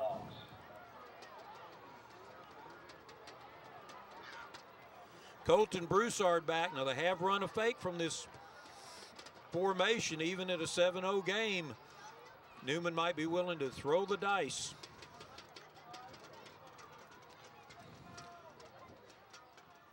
Broussard kicks it away again from number 10. It's dying inside the 10. Great punt there by Colton Broussard. His players down it at about the 7-yard line. They've really done a good job in the kicking game of keeping it away from Garrison Mitchell.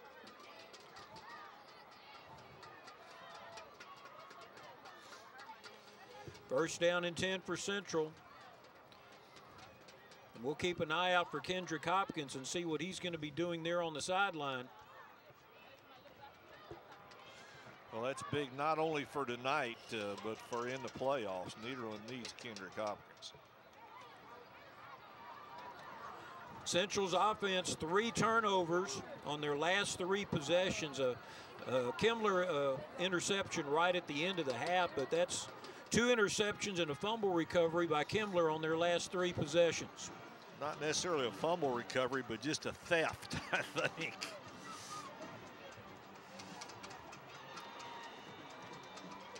Thomas up into the center of Nederland's defense. I'm sorry, that's not Thomas. That's Whaley again. Devwa Whaley, number 12, set up at right halfback. You can see him take the ball, and he's hit first, it looks like, by Washington, and then the linebackers show up. Tough sledding to run inside against this Nederland defense.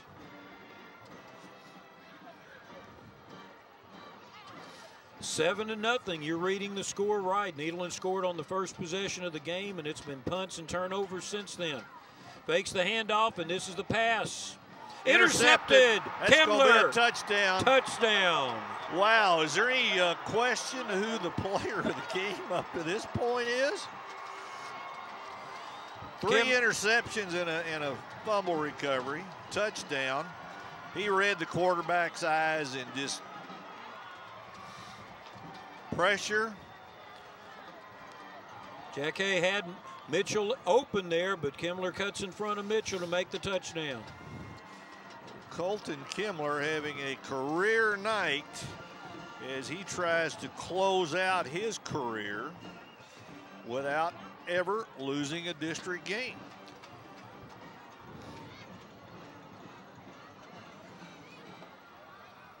Tanner Noel out to attempt the point after.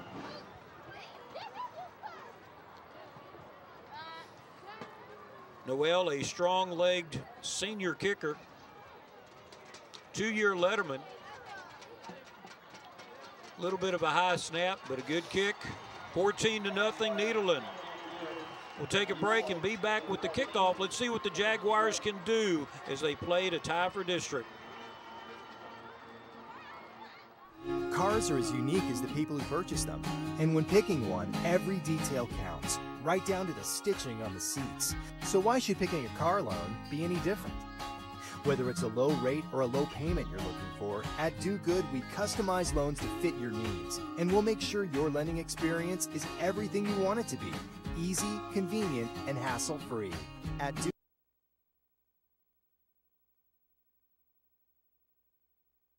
Should be Central Jaguars. We're back for the kickoff here. Tanner Noel teeing it up in the middle of the 40. I wonder if his coaches have talked to him about kicking him deep. Well, I think he's been kicking it where his coaches told him earlier, and let's see if the strategy has changed. Of course, the one thing Nederland doesn't want is to give up a big kickoff return touchdown, because I think they feel so strongly that their defense can hold off Central. They don't want him to beat them on a big play or to score on him. He's kicking away because he's got the full 9-yard run. Still put a little bit of a curve on it, going to be taken at the 10-yard line.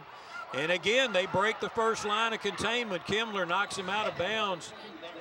A great run over there by Xavier Jones, a junior running back.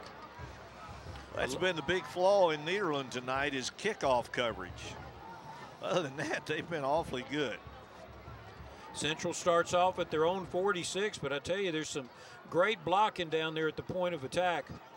So far, Nederland has not guessed right on where to kick it. Whoever they kick it to is a fast Central player. So Central coming to that point in this kind of game where you start to feel a little anxiety. You start to wonder, can we move the ball on these guys? Jack A in the shotgun.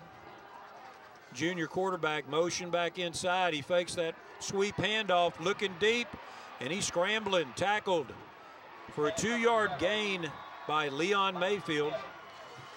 Mayfield comes up. I think the initial pressure probably came from, it was either Deshaun Washington or Malvo. No, it's Malvo this time. Got off, left his feet, forced the quarterback to tuck the ball and run. I bet Jacquet is coming over to the sideline saying, Coach, how many people do they have out there anyway? Because it's got to look to him like there's more than 11 playing defense, and it probably looks to him like there's 3 or 4 guys wearing number 9 out there on defense. 2nd down and 9. Play clock's down to 3 seconds. Jag set up with 3 receivers to the left-hand side. They hand it off to Damon Thomas, and number 6 is hit after a 1-yard gain. And Leon Mayfield again. Well, I tell you, this is become a really good Nederland defense.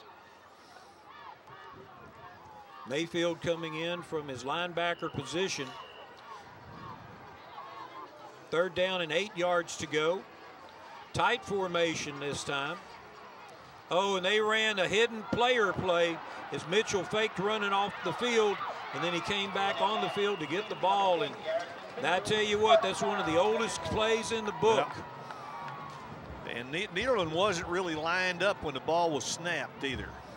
They had a bunched formation set on the far side of the field, and Mitchell was running off like he was trying to get off the field, and then he stopped just on the field of play, and you can see the Jacquet throws it toward him. He's wide open. Nobody over there. The cameraman was the closest defender. Down to the 18-yard line of Nederland. Big play when Central desperately needed one. Hand off to Thomas, and again the center of Nederland's defense.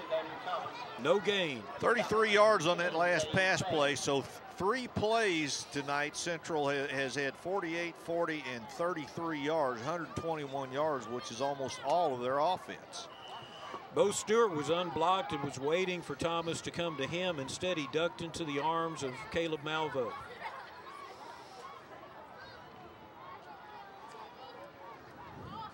Mitchell to the far right-hand side. He takes two other receivers out there with him. Jacquet and Thomas stay in the backfield. Hand off to Thomas. Gets across the 15-yard line. It'll be third down and 6 yards to go. A little surprised to see him go inside twice in a row, considering they've had so little success in there. Here they come. Washington beat his block, but didn't quite get there quick enough. This, for Central, you got to think, of course, it's 4-down territory unquestionably, but if they come away without points here, then it's really a concern for them. They need to get the ball in the end zone right here. 2 seconds. They get it off, Reverse. and there's the pitch back. Cayman Darby's pushed backwards by the initial pursuit, and he's going to be tackled after a 2-yard gain. That looked like it was going to be worse for the Bulldogs. Yes, it did, and Austin Krauts is the one that's going to make the play over here. Good call. The defense crashes down inside. Like this might be going to develop. Krauts kept him short, so play of the game coming now for Central on 4th down. 4th down and 5 yards to go. They need to get inside the 8-yard line. Another good field camera shot there. 2 receivers to the far side. That's the Y side. Motion back in. They fake the pitch. Jacquet's looking to run it.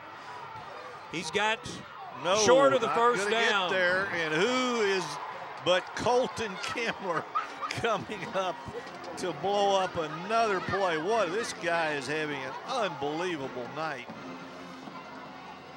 If you're a senior, this is the way you want to end your regular season. Jacquet's speed gets him outside, but Kimmler says, not on my watch, you don't.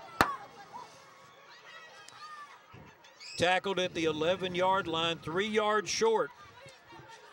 And we'd like to give credit where credit's due. We found out during halftime from one of the Central coaches, Central's number 88, the fine defensive end who's been playing all game, is Andre Morris.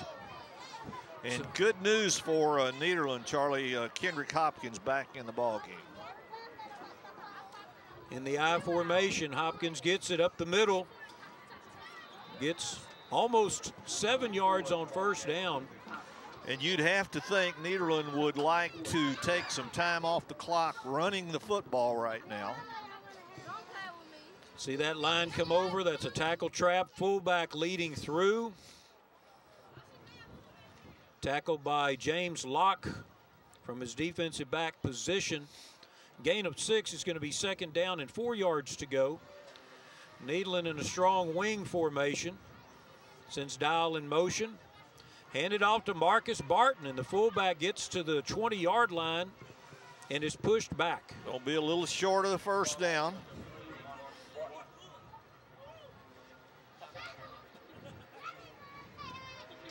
Linebackers did a great job there, and also a fine play by DeAnthony Sam from his defensive end position, fighting off the block and getting on to Barton. 3rd down and a short 2 yards to go. They need to get past the 21. Well, you have to thank Hopkins, but shoot, if Kimmler's on the field, you might want to throw it to him. Malvo's in the backfield to block.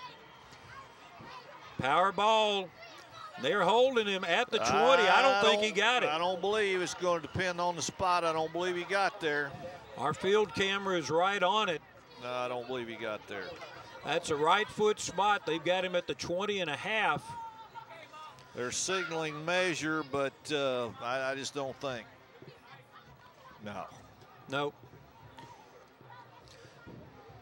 Referees are going to take a good look at it. Of course, this being an artificial field, it doesn't have that big crown in the middle, but they are going to go ahead and do the measurement just to find out exactly how far it is.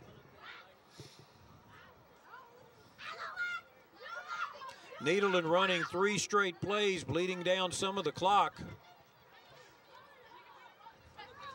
It's actually pretty close. Boy, I mean really close, like 2 or 3 inches. So it'll be 4th down and short, and Larry Newman sends out the punting team. A lot of folks would probably like to see Nederland go for it, but with your defense playing to where their defense is playing, you probably don't take this chance. Colton Broussard has been punting away from wherever Garrison Mitchell lines up, but now it looks like they're going to drop 2 back. Joining Mitchell is Cayman Darby. And that's a good tactic by the Jaguars. It's going to be harder to drop it into a dead zone now. Broussard looking over to his sideline. Okay, where do you want me to kick it? I got 2 guys back there. One of them's going to be returning. Mitchell comes up into the screen. Broussard kicks it up. Hits at the 40. Picked up there by Cayman Darby. Darby's got a wall on the near side, and he goes back the other side, and he's got Bulldogs all around him. Boy, that's textbook coverage by Nederland. Jordan Tinsley, number 21, brings him down. The Nederland players stayed in their lanes, did not give him an opportunity to get outside and use his speed. It's just, Nederland is just so good fundamentally. They are so much fun to watch because of the way they play the game. You can see it's a good punt here that is taken in the air, or rather on the bounce, by Cayman Darby, and he tries to set up the wall one way and the other, and all the Bulldogs are staying in their lanes. And here you'll see number 21 just get that ankle. So first down and 10. Michael Jacquet at quarterback. Straight drop back this time. He's got a guy open in the middle. Underthrew him. That was a fine pattern run there by DeWild Whaley. He just lined up as a slot back and ran the seam route down the middle. Put some air under it. He's open. I mean, look at that. I was watching the double team they had on Deshaun Washington. The guy holding him on each side. They kept him out. Second down and 10. 2:31 left in the third quarter. 14-0. Nederland over Central in the battle for the 24A District Championship. Central 5-1. Nederland 6-0. Handoff to Cayman Darby, and he's got some room. Cayman Darby cuts it back to the sideline. Flag on the play at the 45-yard line. Gabe says it's a hold. Darby gets out to the 21-yard line. Side judge is calling a hold, but even if that's a spot foul, that'll still be positive yardage for the Jags. I think number 11 from Central knows what it is, Ian Bramble, because he didn't ever come on down the field. See if we can catch it on the replay. Holding called against one of the wide receivers for Central. Yeah, I think it's probably Mitchell. But I tell you what, this is a fine run by Cayman Darby. Yes, it is. He made a good cutback.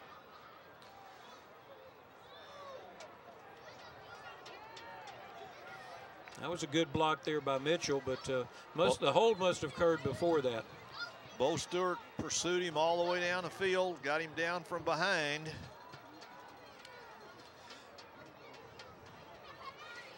Central got to be a little bit frustrated offensively right now. They make a play and it comes back. They make a play and then can't follow up. Just they are up against a terrific high school defense. The foul occurred 14 yards down from the line of scrimmage, so it's 10 yards from that spot. So they end up with a second down and 6 to go.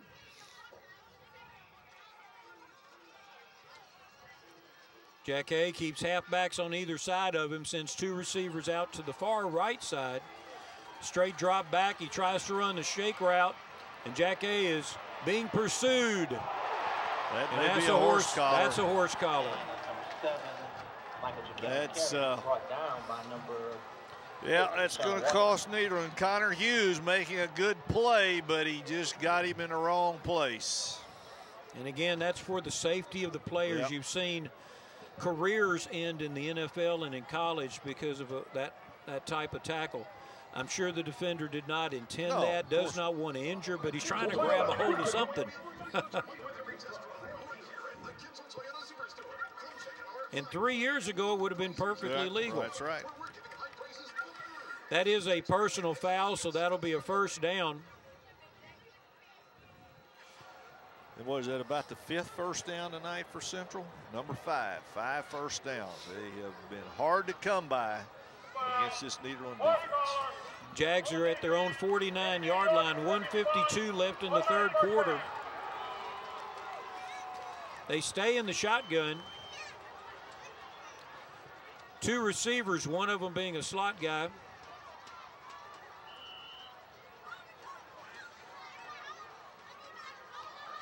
Jacquet hands it off to Whaley. Whaley runs into his own blocker, maintains his feet, gets the first down, cuts back. He's got one guy to beat. He may go. Whaley. DeVois Whaley is going to get the touchdown from 51 yards out. That's the big play Central needed. Okay, we're going to get another look at it right there. He bounces off his own lineman, uses his speed.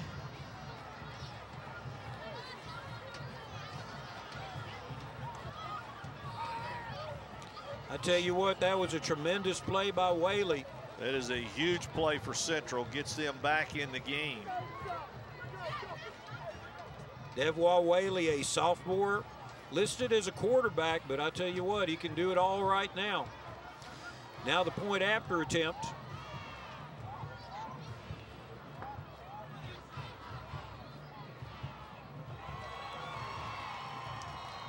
And the kick is good.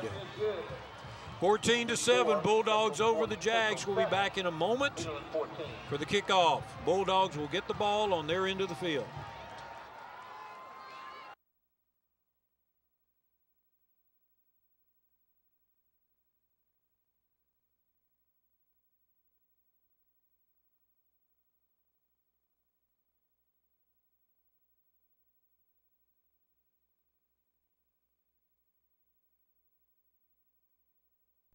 Cars are as unique as the people who purchase them.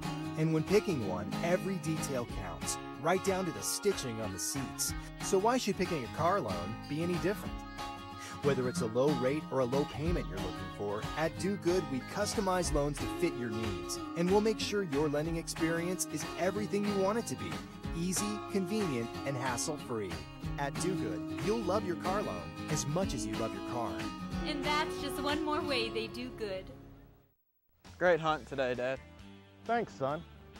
For more than 15 years, I've helped clients nationwide make solid decisions about investing in gold so they can enjoy what's most important. Discover the best options for you and your family by calling 866-UCB-GUIDE to receive our award-winning Gold Guide free. 866-UCB-GUIDE, 866-822-4843. Now is the time to learn about gold, so you have time to enjoy what's most important. Here's a crazy idea. What if your bank actually paid you for using your debit card? Let's say 10 cents for every $10 or more debit card purchase. How amazing would that be? We call it Cashback Counts Checking from Community Bank, a free debit card that pays you to use it. Even he's smiling at that. Swipe all you can from your bank. Community Bank of Texas. Bank where you live.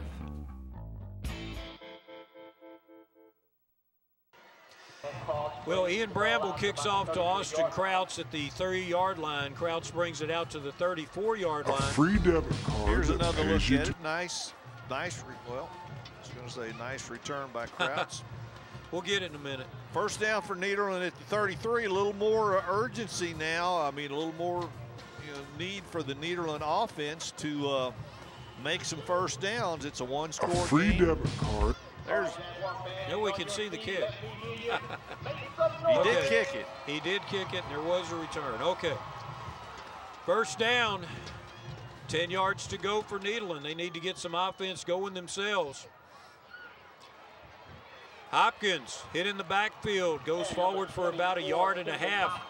With the exception of that first offensive series by Nederland, they pretty much have been held in check by the Jaguar defense. Yep, DeAnthony Sam shutting this one down quick right there. He's got a hold of the jersey, spins him around, and gets some help. Nederland just, of course, their second touchdown came on an interception return by Colton Kimmler. Their offense really kind of sputtering at this point. Hopkins 13 carries for 57 yards now. Pro set. White goes back to pass. Throws the drag Good route. shot. Kimmler. Taken out of bounds at the 23-yard line. Pass from White to Kimmler. When in doubt, get it in Kimmler's hands. That's the answer tonight that Bulldogs have used quite often. White has to wait for the pattern to develop. And credit to pass protection, because it was a slow developing pattern as Kimmler drug across the center of the field. Big play. 41 yards, first down Bulldogs, as time winds down in the third quarter. Play clock's at 12 seconds. Two receivers to the right-hand side. Barton and Hopkins in the backfield. White hands off to Hopkins. Boy, he's hit by a linebacker at the 22 and gets taken backwards.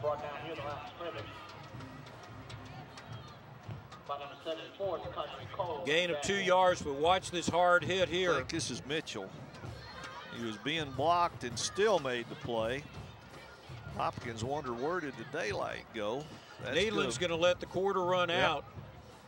14-7 after 3 quarters at the Thomas Center. We have just a few minutes left in the regular season. Who's going to play Summer Creek?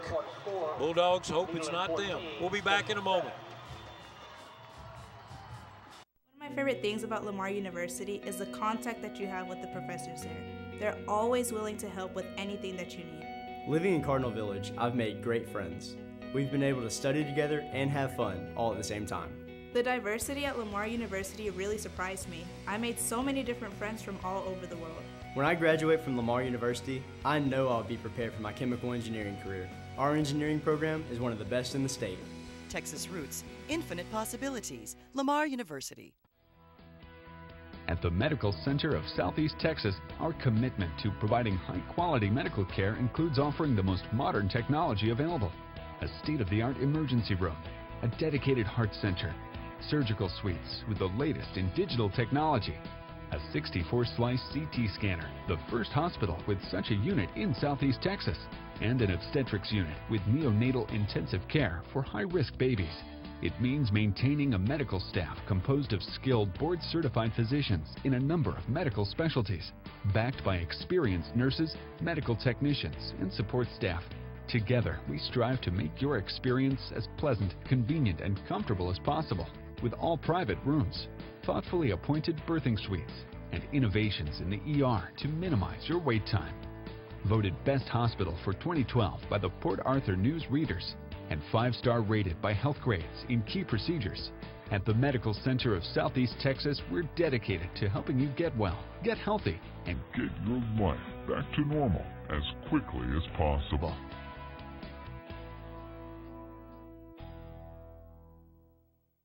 ER to minimize your wait time.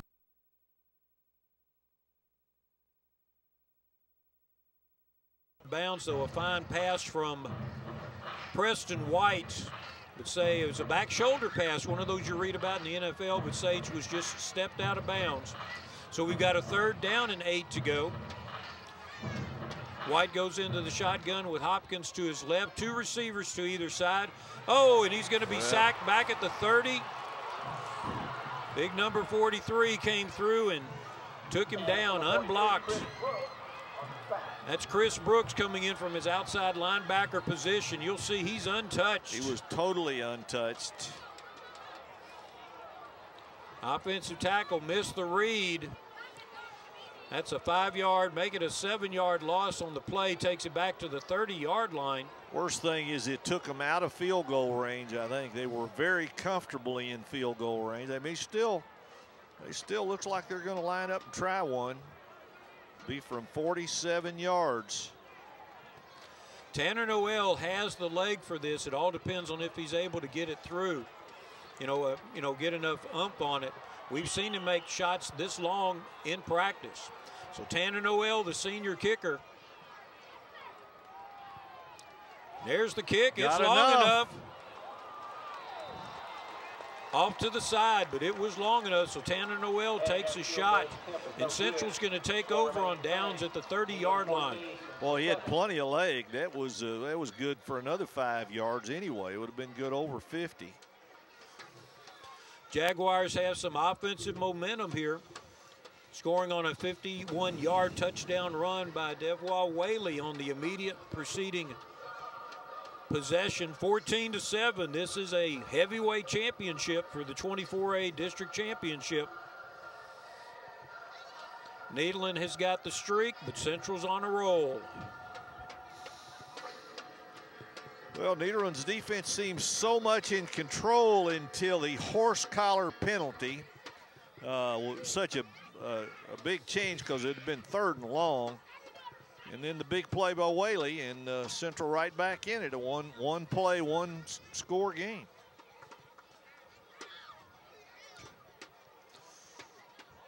Toby Foreman coming out to ask a question of something. He was pointing toward the Nederland side. I don't know what he's talking about.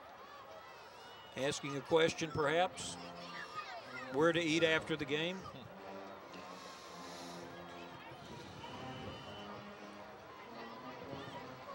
Shotgun formation. Michael Jacquet.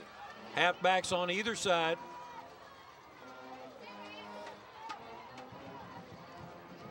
Handoff goes to Whaley, and this time he's hit in the middle by Leon Mayfield. Mayfield been around the ball a lot tonight for Nederland.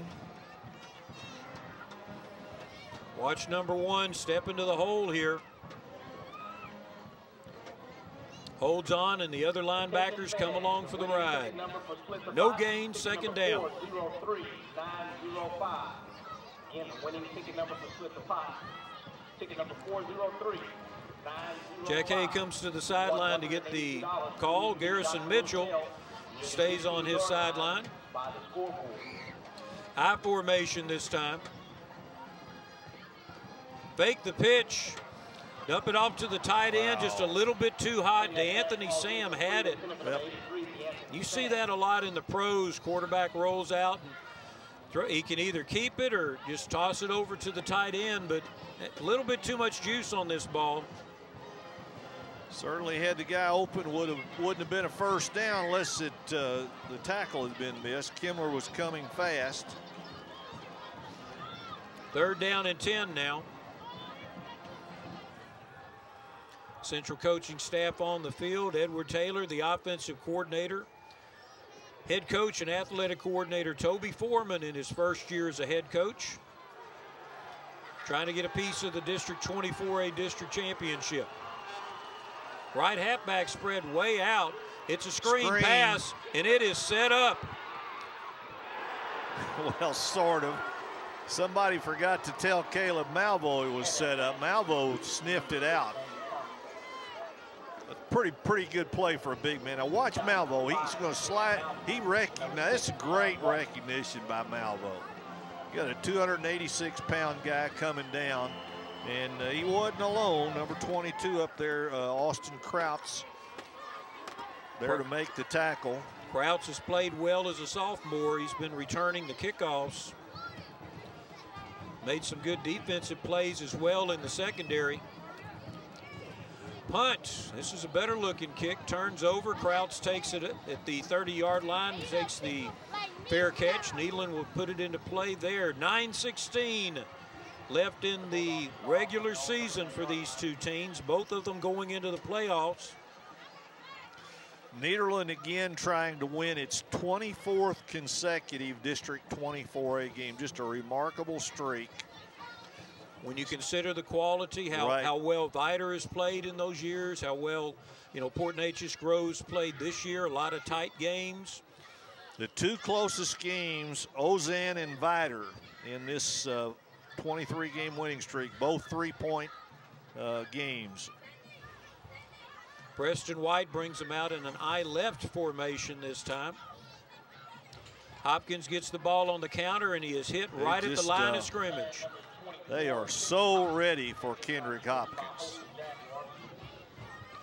No gain on that play. Again, you can see the linebackers, Chris Brooks and others, pumping themselves up. They're very proud of keeping the #2 district rusher from turning loose. It's about as good as we've ever seen anybody handle Kendrick Hopkins.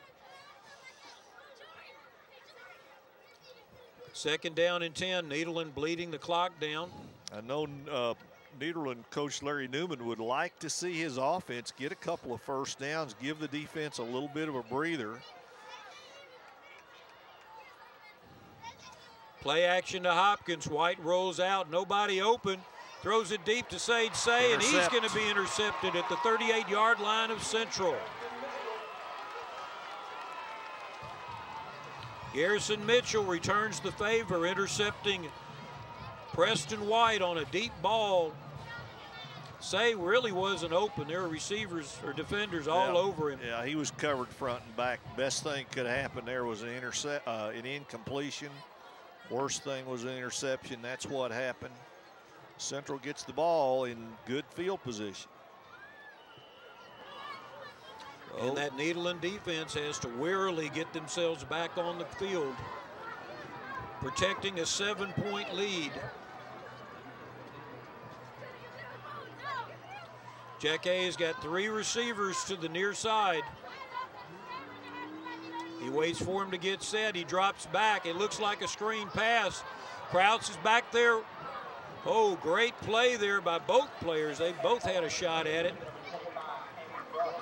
Cayman Darby and Austin Krause back there. Darby cuts inside, almost had a shot at it. A lot of pressure up the middle from Malvo. He made him throw it a little bit. Says pretty good throw considering the pressure. Malvo came storming up the middle. I was impressed by Darby. He got around Krause there. If he could been able to jump just a little higher, he would have come down with that ball. Becoming more and more obvious that if Central is going to score, they have to do it on a big play. They just have not been able to drive the ball, but they've had 3 plays 40 yards or longer. Tackle trap.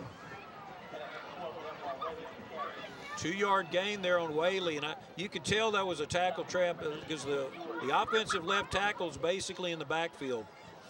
He lined up so deep because he wanted to make sure he could pull and go around. 3rd down and 8 yards to go. If I'm a linebacker and I see that, I say, yep, he's pulling. He's going that way. So does Toby Foreman have some kind of trick play that he can dig down and come up with? Well, he's done the hidden player so far. Yeah. That worked for a big gain earlier in the 3rd quarter.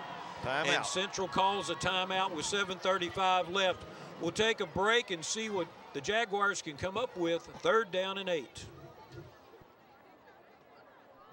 Come to the Museum of the Gulf Coast, where our area collection of the Jurassic period meets Janis Joplin with 60+ Music Hall of Fame musicians, head coach Jimmy Johnson, Bum and Wade Phillips with 60+ sports legends, and more than 35 notable people. Discover the arrival of early man to our area and the Civil War in the Gulf Coast region. Learn the stories behind this and so much more. Open 7 days a week. Museum of the Gulf Coast, a museum like no other. Well, 3rd down and 8 yards to go, and we keep saying that this is the play of the game. Everything almost is a play of the game right now because Central can score from anywhere on this field. That's their forte, the big plays, and another big result, or is that a final, or Little Cypress Mauriceville 14, Vidor 7, which has playoff implications for both LCM and Port Neches Groves. 3rd down and 8. Bunch left, Mitchell right. They fake the handoff, looking for Mitchell. Jack Hay again is able to get about a yard after scrambling, but he had to dodge several Bulldogs in the backfield. Right, Mayfield finally finished him up, but he just couldn't get away to get up ahead of steam.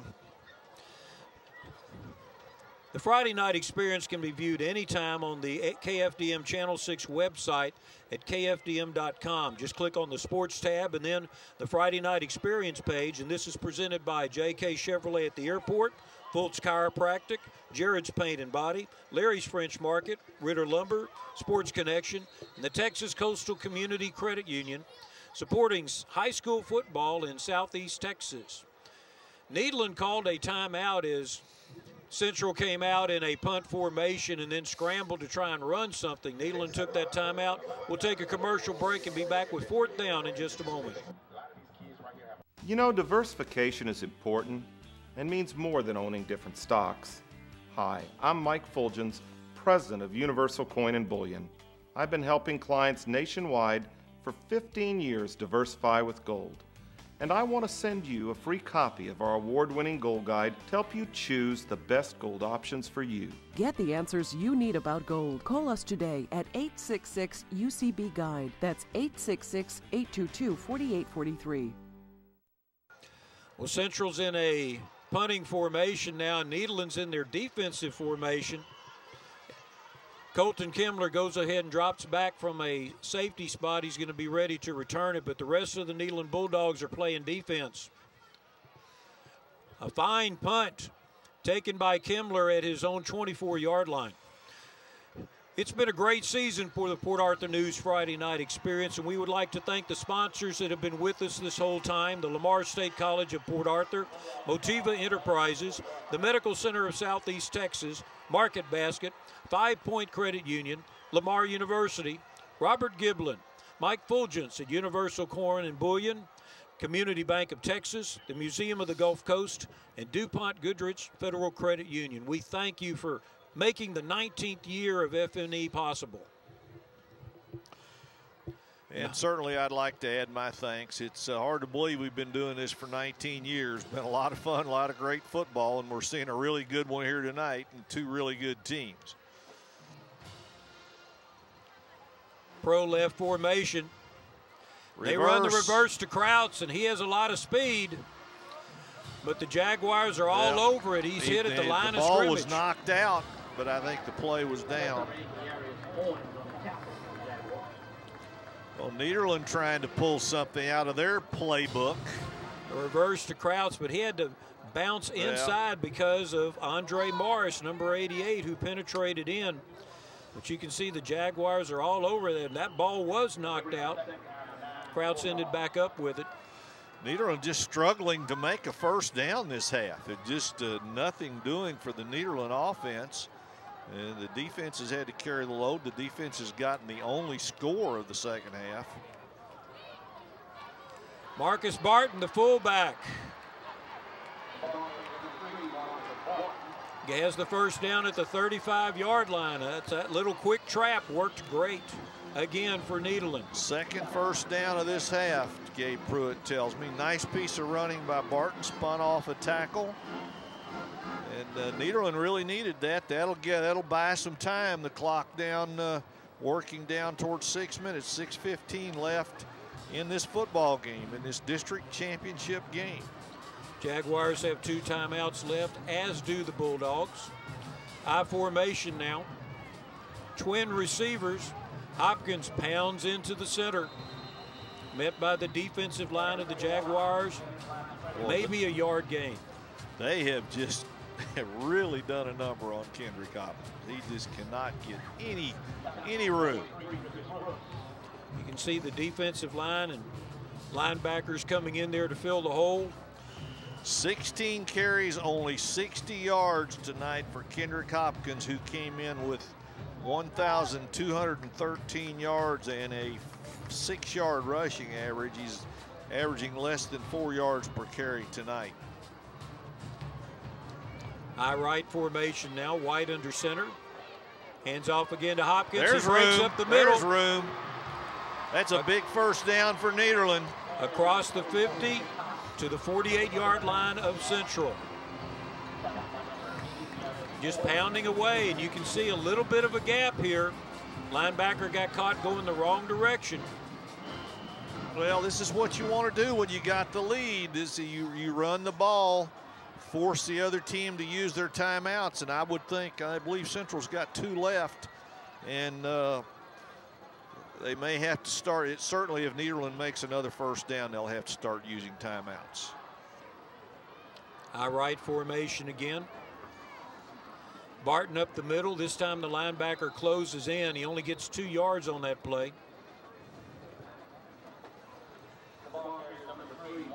That quick little trap, if you don't get the middle linebacker, watch him step in here. He takes the block on his outside shoulder, and that spins him into the hole, and he makes the tackle on the fullback.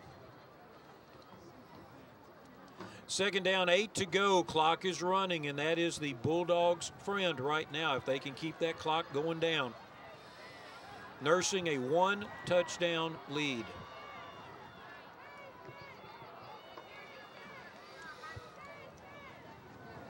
Say comes in motion. White's throwing deep for Kimler. Caught. Flag on the play. It's going to be pass interference, I think. Colton Kimler. This guy is amazing. What a game Colton Kimler has had tonight. And a fantastic throw there by the quarterback, Preston White. Only Kimler was going to touch this ball. He made sure he got set, threw it downfield.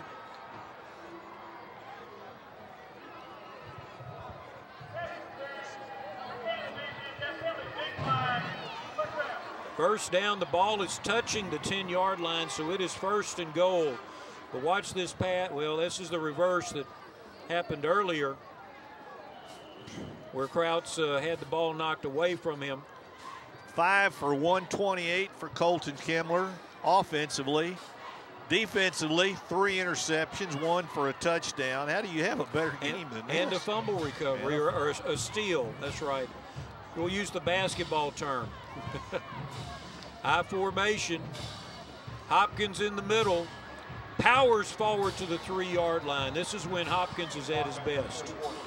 And the Bulldogs are knocking on the door of number 24 in a row, or appropriately number 24.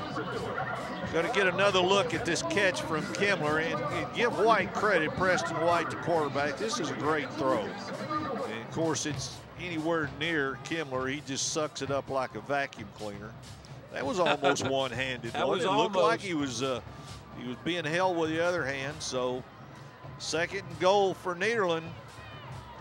Power I formation. They got the big boys in there. There it is. There's the touchdown. That was actually an unbalanced line over there. And, of course, when you put Malvo and Washington out there, it's a double unbalanced line.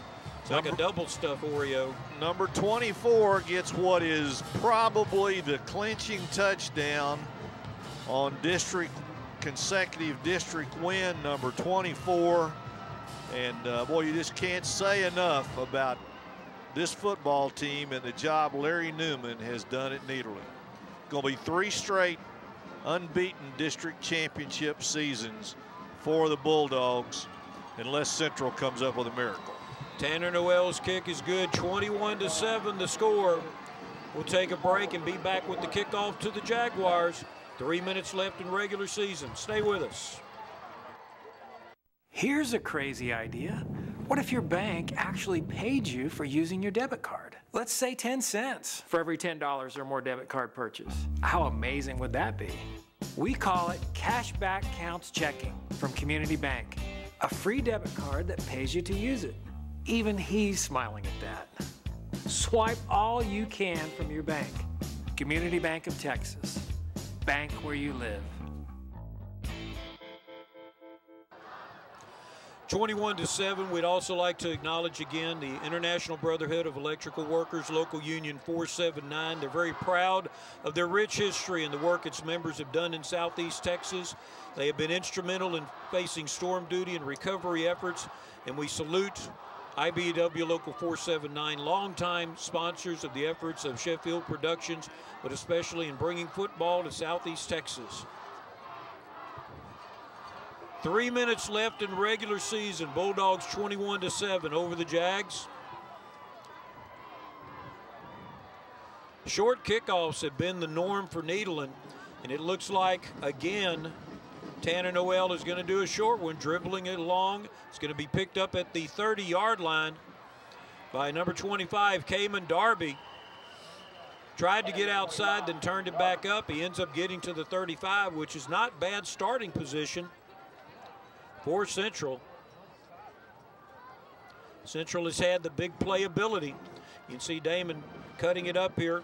Saw a little bit of a wedge there taken down by Nederland's Trevor Bro, number 4.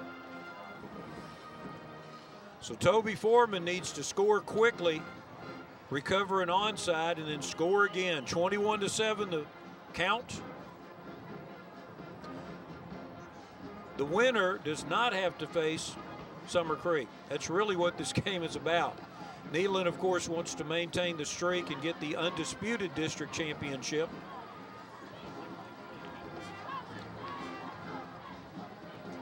Jacquet falls back. He's trying to set up a screen pass. Jacquet's got all sorts of time. Finally decides to tuck it and run. Steps out of bounds at the 40-yard line. That'll be a 5-yard gain.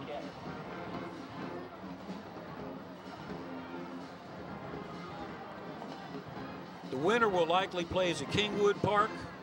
Kingwood Park is apparently going to be the number 4 seed in the next adjoining district. And Humble Summer Creek, who probably should be a 5A this next realignment in February, will be playing the loser of this game. Staying in the shotgun, Jacquet having halfbacks on either side. Straight drop back. Again, pressure up the middle from Deshaun. It's a jump ball brought down. Fantastic catch made over there by Cody Wilson. Cody Wilson catches it for Central at the 20-yard line. You can watch that Jacquet is going to get hit just as he throws the ball from Deshaun Washington. And this is just a flat-out jump ball, a great one-handed catch made over there by Cody Wilson. The senior wide receiver makes senior night special.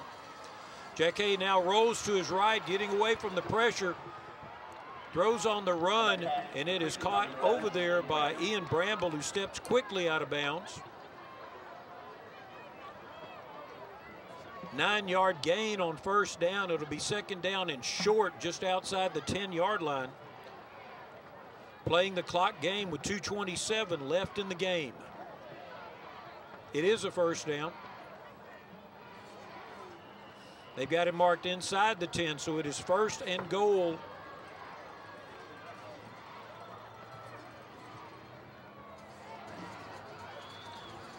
Michael Jacquet trying to get some points on the board here for Central. Damon Thomas at right halfback, twin receivers either side. Jacquet has got pressure, and he's going to be sacked at the 15-yard line. Several Bulldogs converging on the quarterback.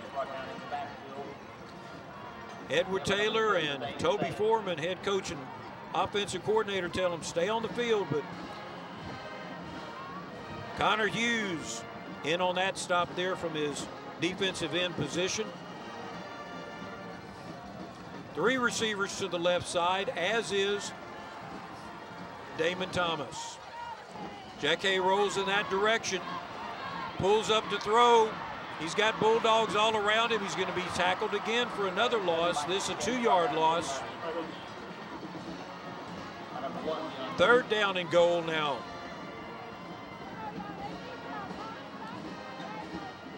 Bulldogs have the defense well covered, but Jacquet was never able to set his feet.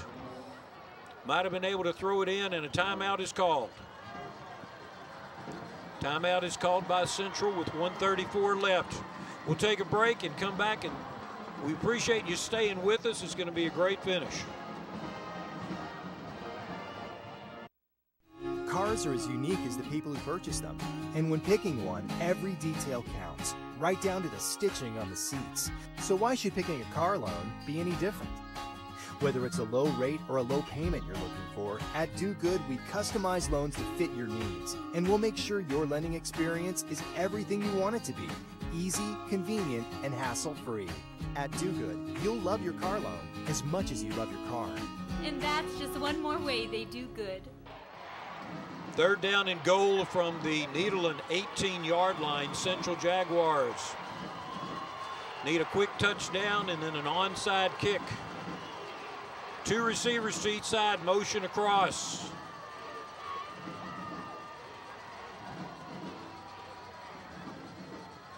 Audible called in. Jacquet straight drop back, throws it on the slant. Incomplete pass. Pass was in the direction of Ian Bramble.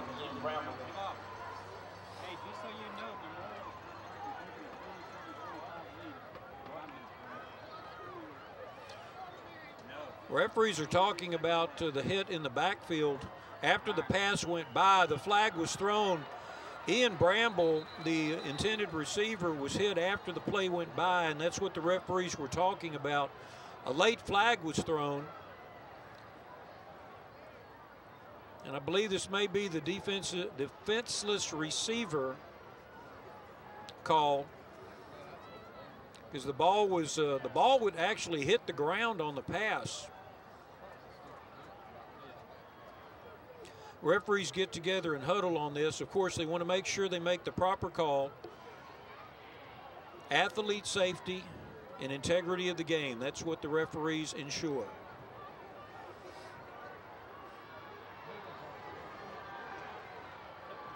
Both coaches are coming out to plead their case from their side of the hash marks.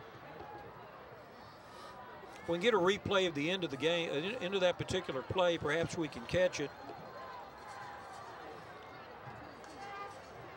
Larry Newman there on the right.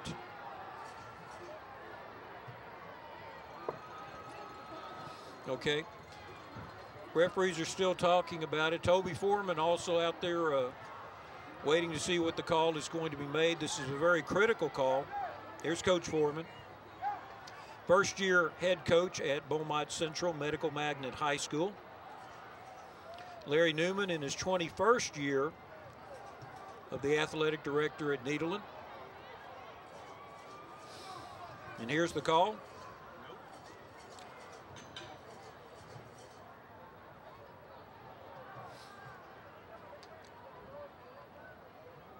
Now before they make the call, they're going to go explain it to each side. Make sure everybody understands what's going on. Again, the winner of this game will probably play Kingwood Park in the first round at a site to be determined in the future.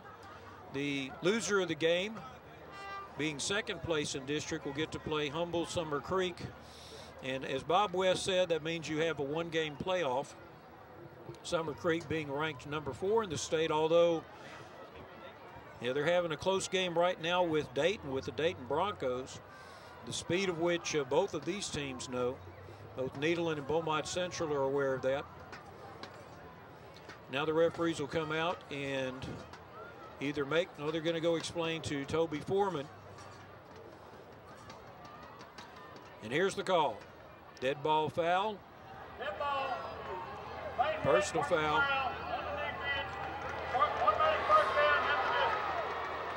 So that is a half the distance, but the key is an automatic first down. You can see here on the play, the pass hits the ground right there, and then the shot is made into the receiver. So we've got a first down and goal again, this time inside the 9-yard line. There's the motion. Jacquet rolls to his right. He's going to be sacked. Jacquet sacked by Sage Say coming through on a blitz. Edward Taylor and Toby Foreman getting Central back quickly to the line. Clock is running at 1:10 right now. Sage is coming through unblocked. Jacquet sacked for a 10-yard loss. Here comes the play. Jacquet throwing it up into the end zone. Flags are thrown in the end zone. I don't know which way this is going to go. Passes in the direction of Cody Wilson, 6'2" senior wide receiver.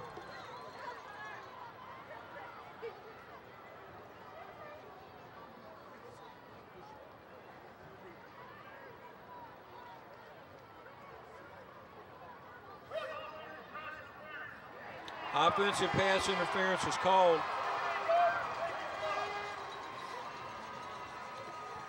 Referees calling this very closely, and see here on the replay up at the top of the screen, here's Wilson. Yep, he's pushing off. He wasn't even looking at the ball at that moment. I don't know if the defender had a chance of getting the interception. That was Trey Richardson over there playing defense. Richardson, a junior defensive back for Nederland.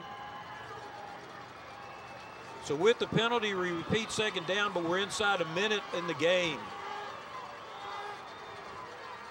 Jack Hay again throws it up just as he is hit low. This is going to be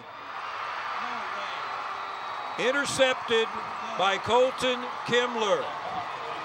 Colton Kimler with his 4th interception, but his 5th turnover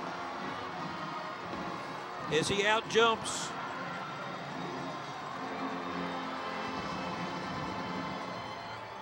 see here at the screen, Garrison Mitchell going up to take it from him. Kimler pulls the ball into him and keeps possession of it. The interception at the 5-yard line.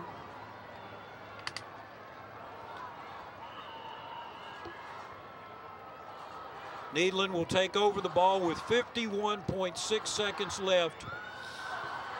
Jaguars have 1 timeout. Nederland can go into their victory formation and down the ball. All they have to do is start the clock and get it going 3 times. It has been a fine season for Toby Foreman in his first year at Beaumont Central, coming in 2nd place in the very tough District 24A. The Nederland Bulldogs will maintain their 3-year unbeaten district streak, a total of 24 games over that span they have won. Inside 25 seconds, this will be the last play of the game. Preston White downs it, hands the ball to the referee, and Coach Larry Newman celebrates. The Nederland Bulldogs celebrate, but the job is not over. Both teams will be going into the playoffs.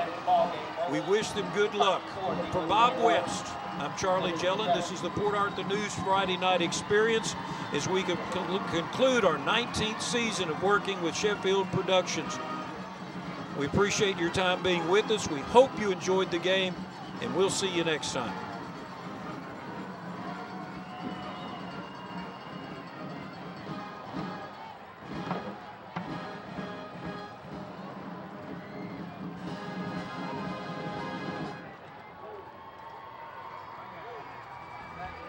At the Medical Center of Southeast Texas, our commitment to providing high-quality medical care includes offering the most modern technology available. A state-of-the-art emergency room, a dedicated heart center, surgical suites with the latest in digital technology, a 64-slice CT scanner, the first hospital with such a unit in Southeast Texas, and an obstetrics unit with neonatal intensive care for high-risk babies. It means maintaining a medical staff composed of skilled board-certified physicians in a number of medical specialties, backed by experienced nurses, medical technicians, and support staff. Together, we strive to make your experience as pleasant, convenient, and comfortable as possible, with all private rooms, thoughtfully appointed birthing suites, and innovations in the ER to minimize your wait time. Voted Best Hospital for 2012 by the Port Arthur News Readers, and 5-star rated by Health Grades in key procedures. At the Medical Center of Southeast Texas, we're dedicated to helping you get well, get healthy, and get your life back to normal as quickly as possible.